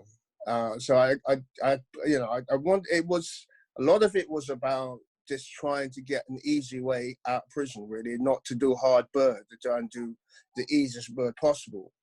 And so I applied to go to the treatment center, but prior to that, I got shipped down to the island, and then they brought me back to Downview. And my very first impression of the whole thing, fellowship in NA, was one of disbelief, really, because there was I was in Downview, and there was H&I came in. I don't know if Big Chris from down Slough used to come in on a regular basis, and I would pass where the little meeting room was, and where people was in the meeting and that, prior to kind of getting into the meetings, and I mean, I was just miserable. I was just hurting, and I was like, it's just really painful. I can't really describe how painful it was for me at that point, because by then everything, all the bridges had been burnt, and I, you know, and the people in the meeting, they kind of, you know, there often was laughter coming out of these meetings and stuff, and I was like, it's kind of like, you know, kind of what it's all about, you know. Eventually, I started going to the meeting. So my first exposure to the fellowship was in prison. So it was and I was a prisoner. It wasn't like I was going in as H&I. I was a prisoner in there. H&I came in and brought the message to me. And then I joined the program, and I have to say, I mean, at that point, I kind of really didn't know, you know, what recovery had to offer me, you know, what I would gain from it. What I did know, though, that I didn't want to go back to where I was. I mean, I didn't want the misery that I was, you know, coming out of. I wanted that misery to go away. I didn't even actually want to just kind of stop using. I just wanted the pain to stop. But then, you know, I kind of got into this 12-step treatment center in prison. It's probably the first ever. I mean, and you know, they kind of explained to me what the pain was.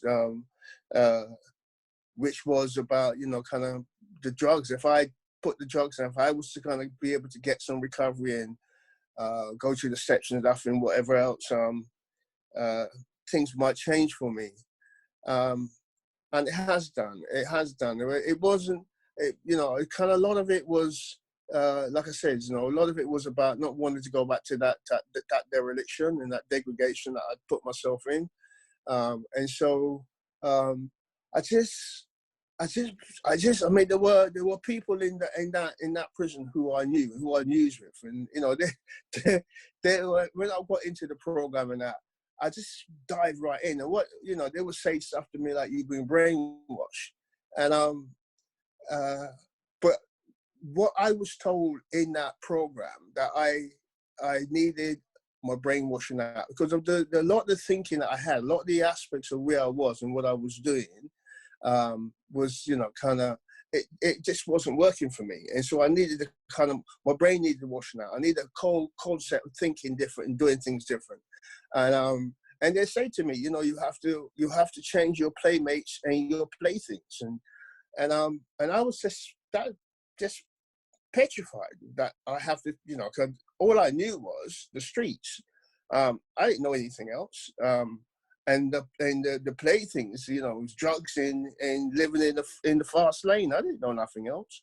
But they were clear with me. You know, if I didn't change that, then I would kind of end up back in prison. And I just didn't want to do that. I just didn't want to be back in prison again. Anyway, so I got in, stuck in, and things started to, you know, kind of feel better about myself. Some of the people who were there, that was kind of part of the treatment kind of fraternity, was Tony Page, and other people like that. And I can't remember. I'm trying to think of the scouser name now. That kind of Johnny Mack.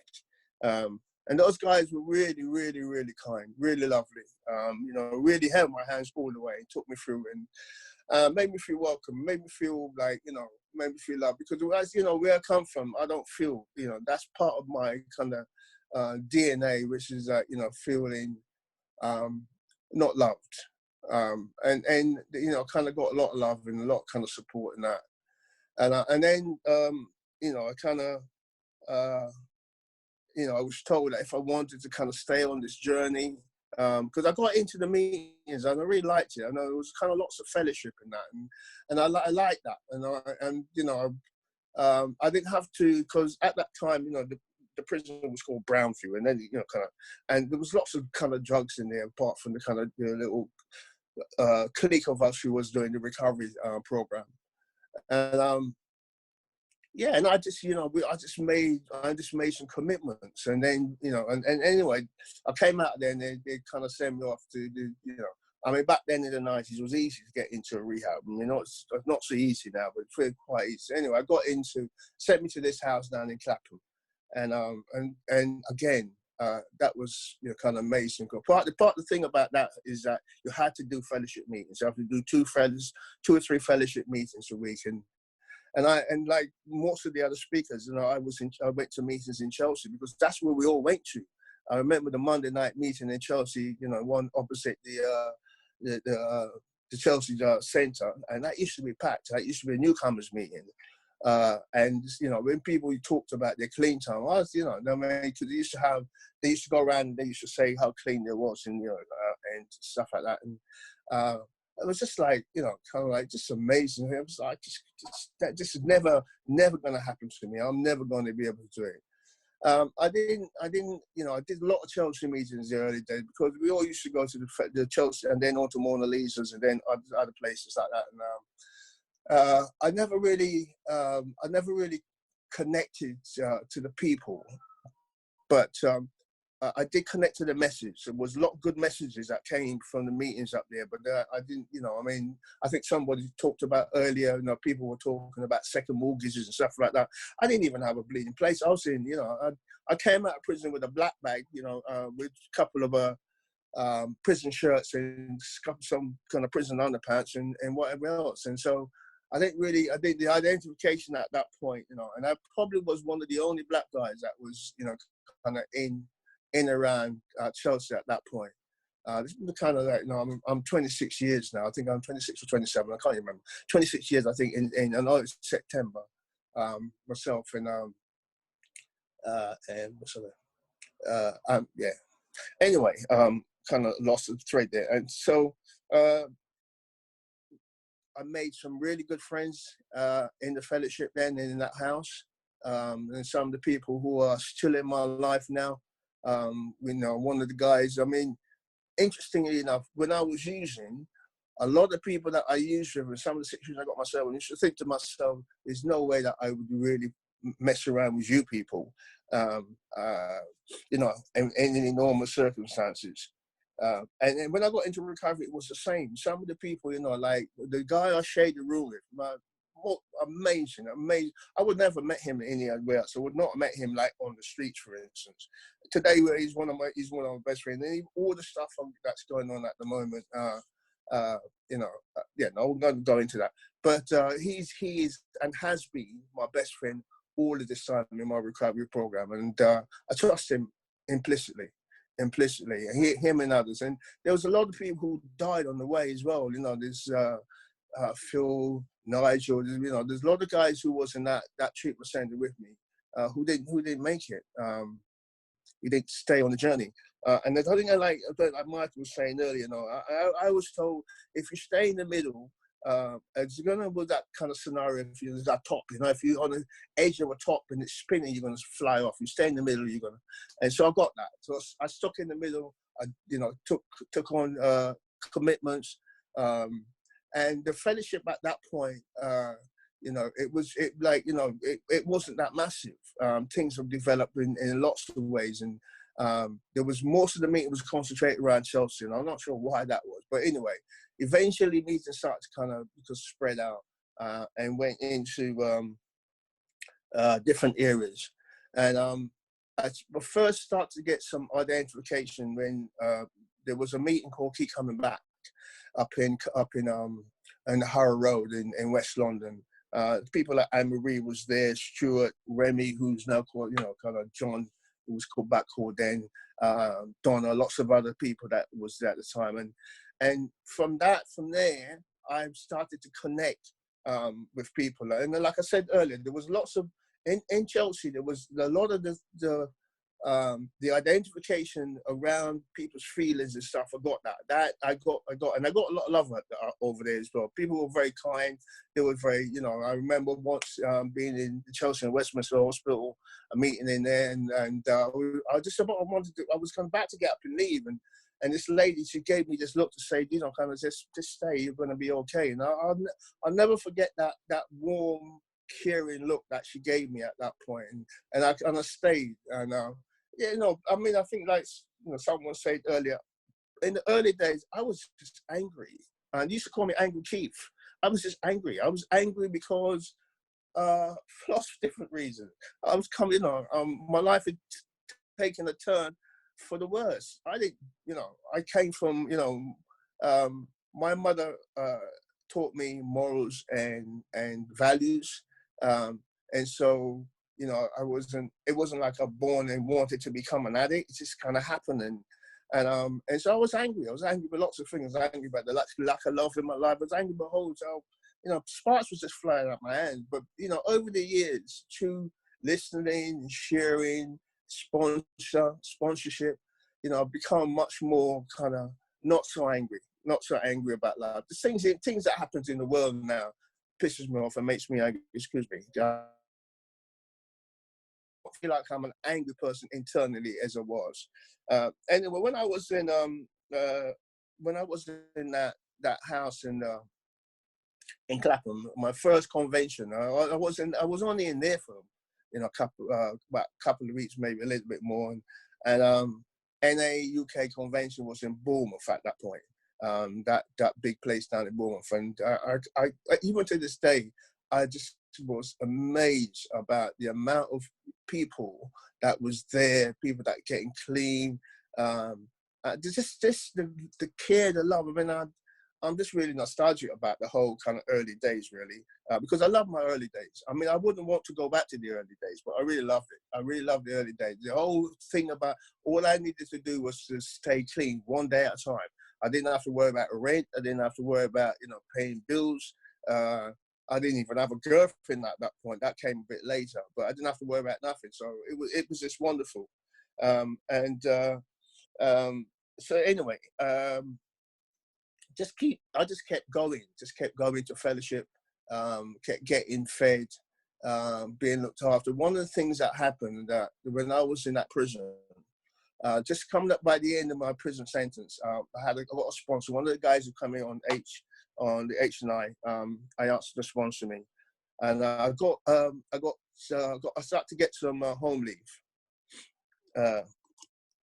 Okay, acknowledge. Thank you very much.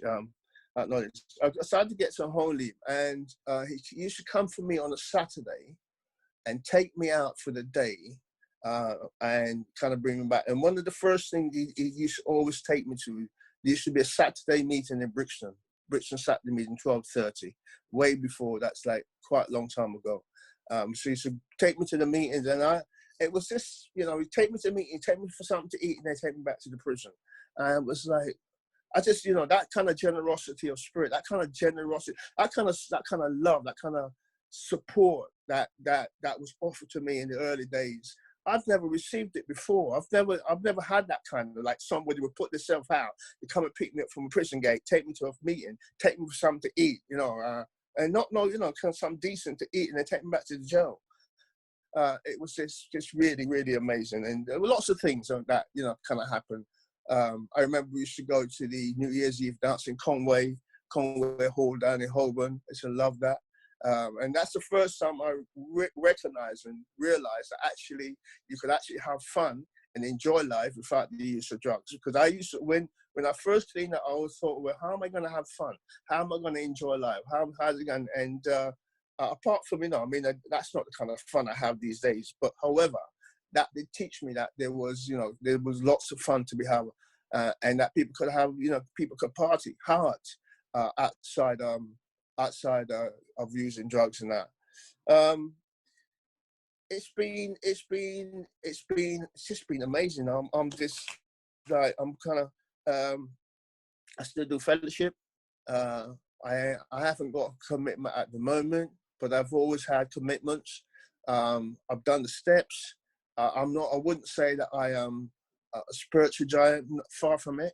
But I do my best. I try, I do my best day at a time, just to kind of get in, just to make myself a better individual.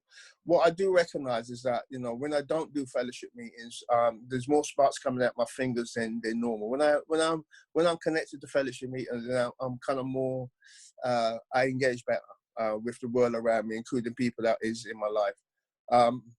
Yeah, I love I love the 90s. I love the early recovery thing. I mean, I'm not saying that I want to go back there, because there's no way that I would want to go back to that, those difficult times. However, those difficult times, and I finish on this. Someone once said to me, if I can give you a pill that will make you recover, would you take it? Yeah. So, but anyway, he explained to me the reason that he wouldn't take it would be the journey from where he was to where he's going. And that journey for me has been in the fellowship over the last 20 odd years. I'm glad there isn't a pill that would actually take away that journey, because it's been the ups and downs, the ins and outs, the whatever. It's been great. Really, thank you all for for allowing me to share. Thanks to Michael and Beryl and all the rest of the people, Anthony, it's lovely. It's just magic, and I feel really connected tonight. So thanks a lot. Thanks. Right, I'll give you the 5-minute card at 15 minutes, Helen. I couldn't unmute myself. It was like, oh. So, hi everybody. I'm Helen. I'm a recovering addict. It's been a really amazing night, to hear everybody speak, and I feel really nervous too, really. And it's, because I've picked up the vape, so I keep switching off the thing, and secretly, because I'm so ashamed about it. But I am puffing on this vape thing, to kind of, with the anxiety.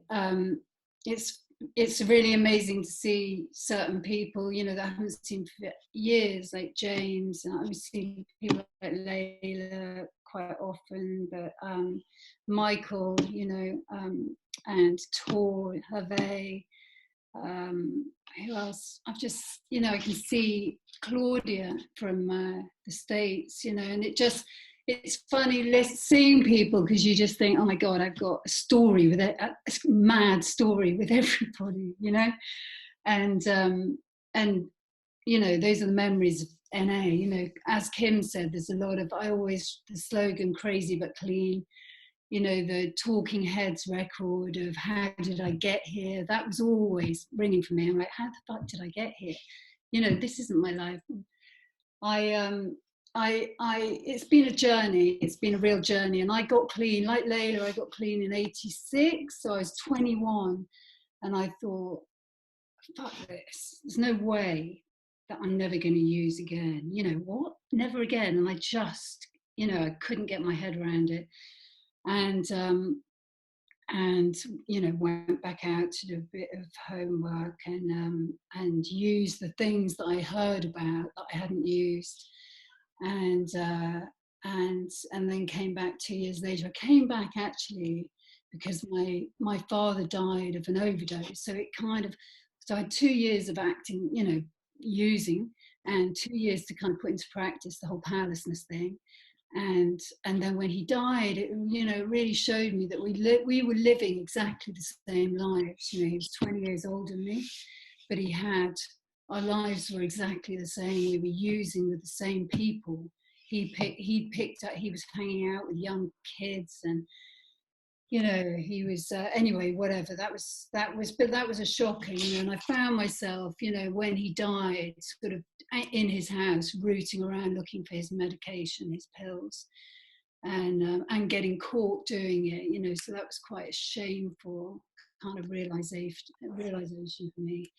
And I managed to get myself back on a train, going down to treatment. And I was on a train with Barbara, and she's still in the rooms, you know, and she's still a friend of mine. And, you know, and interesting, you know, Barbara, I remember, because, you know, a big part of my early days is, well, all my recovery has been kind of acting out, being clean, but acting out in other things. And I remember I was waiting for a guy that I was really into. I was staying at Barbara's house, and she said, it's like you're waiting for fucking drugs, you know, because I was like at the window waiting for the guy to rock up late at night. And I was clean, but I wasn't, you know, I wasn't practicing the program. You know, as Michael said, you know, I've had a long way to go. It's been a long journey.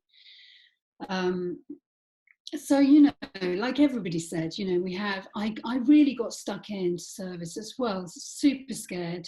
You know, first bit of advice was to get a T commitment, and I just thought, I can't do that. And they were like, well, maybe it'll help someone else. And it's like, oh, okay, you know, because I was so self-obsessed. So I started with T, and I did HMI, went into Holloway, which was, you know, every time it was like a shame attack, because I was like 23, I was kind of middle class, white girl, and I felt different. I hadn't ended up in Holloway, you know, I hadn't been there. I'd been in cells, I'd been in bus and everything, but I felt different, you know. And it's interesting listening to people today, you know, thinking, but I was willing. The reason I did it was because I was willing and I believed in NA.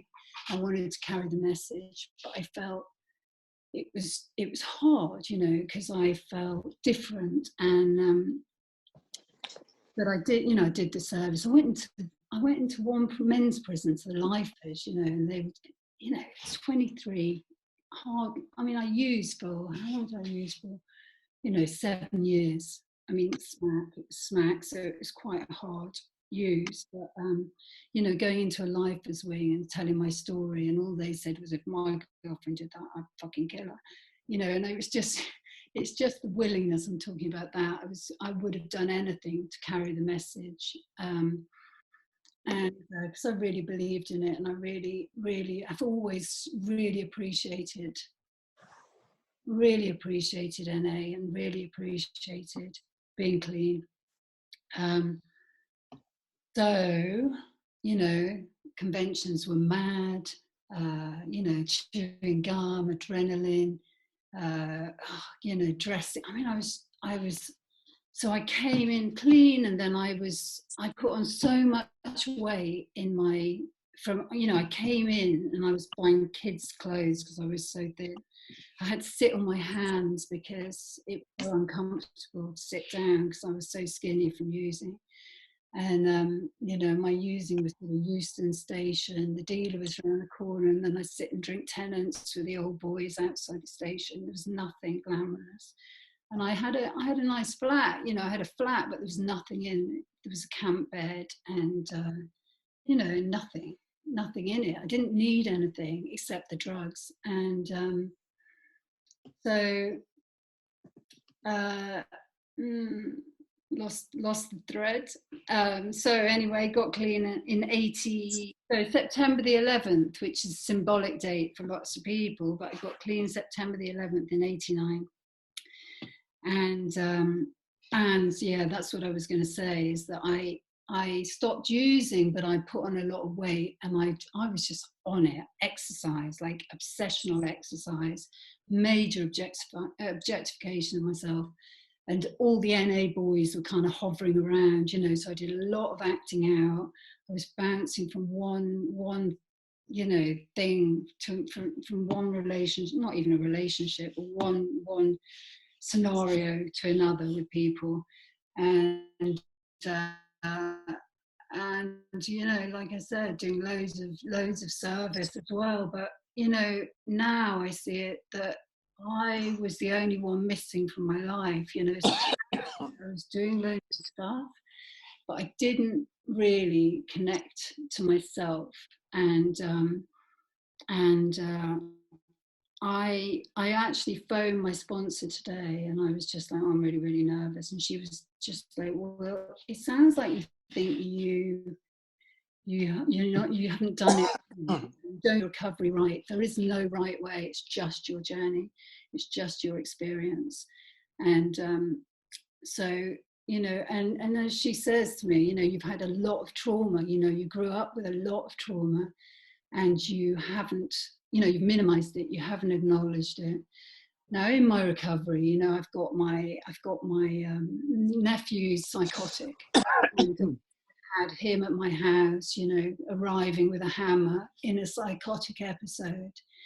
And that reminded me, it wasn't until that happened that I got reminded of, I grew up with alcoholism, but I grew up with mental health, a lot of mental health as well. I saw my dad's section regularly, and it had, you know, it had an impact. And I minimized all of this. I was very good at coping. I wasn't very good at feeling. And as a lot of people have said, I didn't trust anyone. But I do know everyone, right? So I didn't trust anyone, but I knew everybody, but no one knew me. You know, I couldn't get close. I couldn't sit next to anyone for more than 2 minutes. But and that's slowly over time, it's changed. And the thing I was thinking about, you know, thanks for asking me to share, because the reason I wanted to share was because I'm reading the steps, and it feels like it's transformational. It feels like it's the first time I feel every step I'm doing. You know, I'm really getting it. I'm really getting the spiritual program. I'm really getting what's on offer in these rooms, how amazing it is, how precious it is, how lucky we are, you know, and appreciating all of you guys, you know, because it's exactly what other people have said.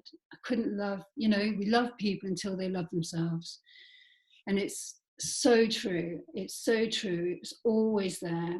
You know, everybody's always been there, you know, but we, you know, I couldn't let it in, you know, so I was running all, like when I was running all over London, you know, when I was, you know, clean, I was running all over London. People said they went to the Chelsea meetings. I probably would have fit better in Chelsea, but I was off into Hackney where it felt more real.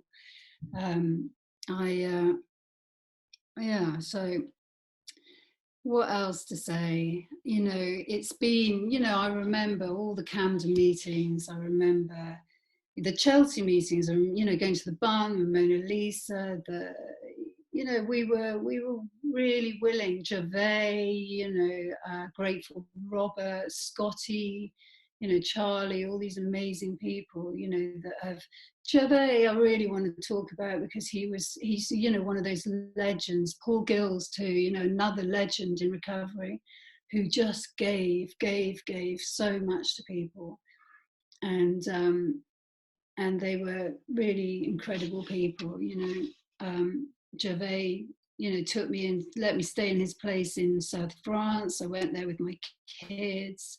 You know, he was just such a good friend to me, and it was, you know, it showed the kind of person he was at his funeral, because the service was packed. You know, when I think about my dad dying, he had 5 people there, 3 of his ex-wives and his kids, you know, and he'd burnt, everybody else was out of the picture, because he was a lovely man, you know, but there was nothing left. So this program, you know, it's just mind-blowing, the love here. You know, I was just thinking about, you know, it's just happy memories, you know, of doing conventions and service, and you know, getting on stage and singing with everyone. And it's been just really, you know, really amazing journey. I can walk out my door and bump into people all the time from recovery, and it is just an anchor all the time, you know, it's an anchor to, you know, what's important. I've got I have you know, what's happened for me in the last few years is that my son picked up, he's using. So I had my kids in recovery, and my son's using really heavily. So as a recovering addict, having your kids using acid, ketamine, you know, it's so different. It's so different. You know, when I got clean, it was smack, really. You know, I found NA hard. You know, when we first got clean, it was tough. It was street, and it felt streety. It felt you had to have a war story to be accepted. That could be my perception.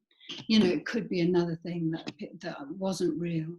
But I felt that it was a culture of you know, a lot of people using smack, and so, you know, so my son, now they can just literally call and order acid, you know, for £3 on the phone, and someone will drive up and deliver it. You know, it's just a very different time. But to see someone use and to feel it, and to, you know, it's terrifying. I go to family programs now so that I can, you know, not, you know, it's very difficult for me to manage it because I want to save him. You know, I've thrown him out the house because he was so difficult to manage, and it was having an effect on my daughter's mental health as well as mine. And his father, he's with his father, but his father's really struggling now, and he's talking. It makes me, it breaks my heart.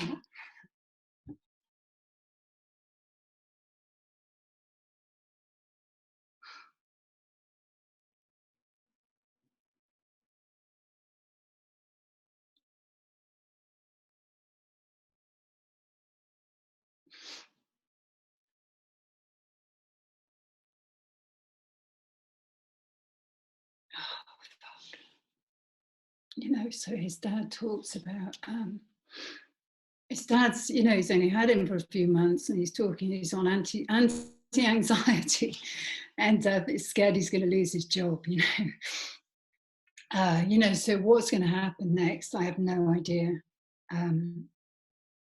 But for my sanity, I really can't have him back here.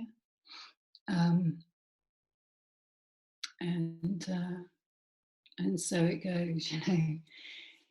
But I have rooms, and I have the fellowship, and I can lean on people, and it's, you know, and I have people who have the same, can identify. I can speak to people. There are other people I know with a similar situation and who I can talk to, other addicts. But, you know, with that, I managed it for so long. I was micromanaging it. I was like fucking police. You know, every time I heard the door go, I was like, who is that? Who is that? You know, so it's really interesting. And I practically had a nervous breakdown. It was like I'd lived with drink and drugs growing up. I'd had my own addiction, and then I had it under my own roof. And with that, I found a new sponsor. I started working the steps again, and I feel so different, you know. I feel so different. I'm in step 6 now, and I'm really like, fuck, you know. All my defects are about lack of boundaries, you know. They're about all about separation from other people. I've seen the 5 minutes, thank you. Separation, you know, so it's, you know, and you know, what my sponsors said is, you know, saying you put 3 things next to the defect, actions you can take, so that when you're in a defect, you know, first one, I've got to work them out, but, you know, it's dropping to your knees or phoning someone, or, you know, but to be mindful about, it's a spiritual program, you know, it's to live a spiritual way. You know, I meditate now, I pray again. I did all these things early recovery, and then I think I just went on to cruise control, you know. But I was acting out in other addictions, you know, and I went to other fellowships. I do feel like I'm doing the green and gold with someone at the moment. It's all in the green and gold book. That's without a doubt. But I do think it's, you know, when I read that book now, I just think, oh my God, it's all here. It's all here. But it's almost like I had to go somewhere else to put those addictions down, and now I can see them. But when they were running, I didn't see them. I didn't really see them as addictions, you know, and anyway, so I don't know what else to say. I feel a bit guilty actually talking about other addictions, and I do feel like if you're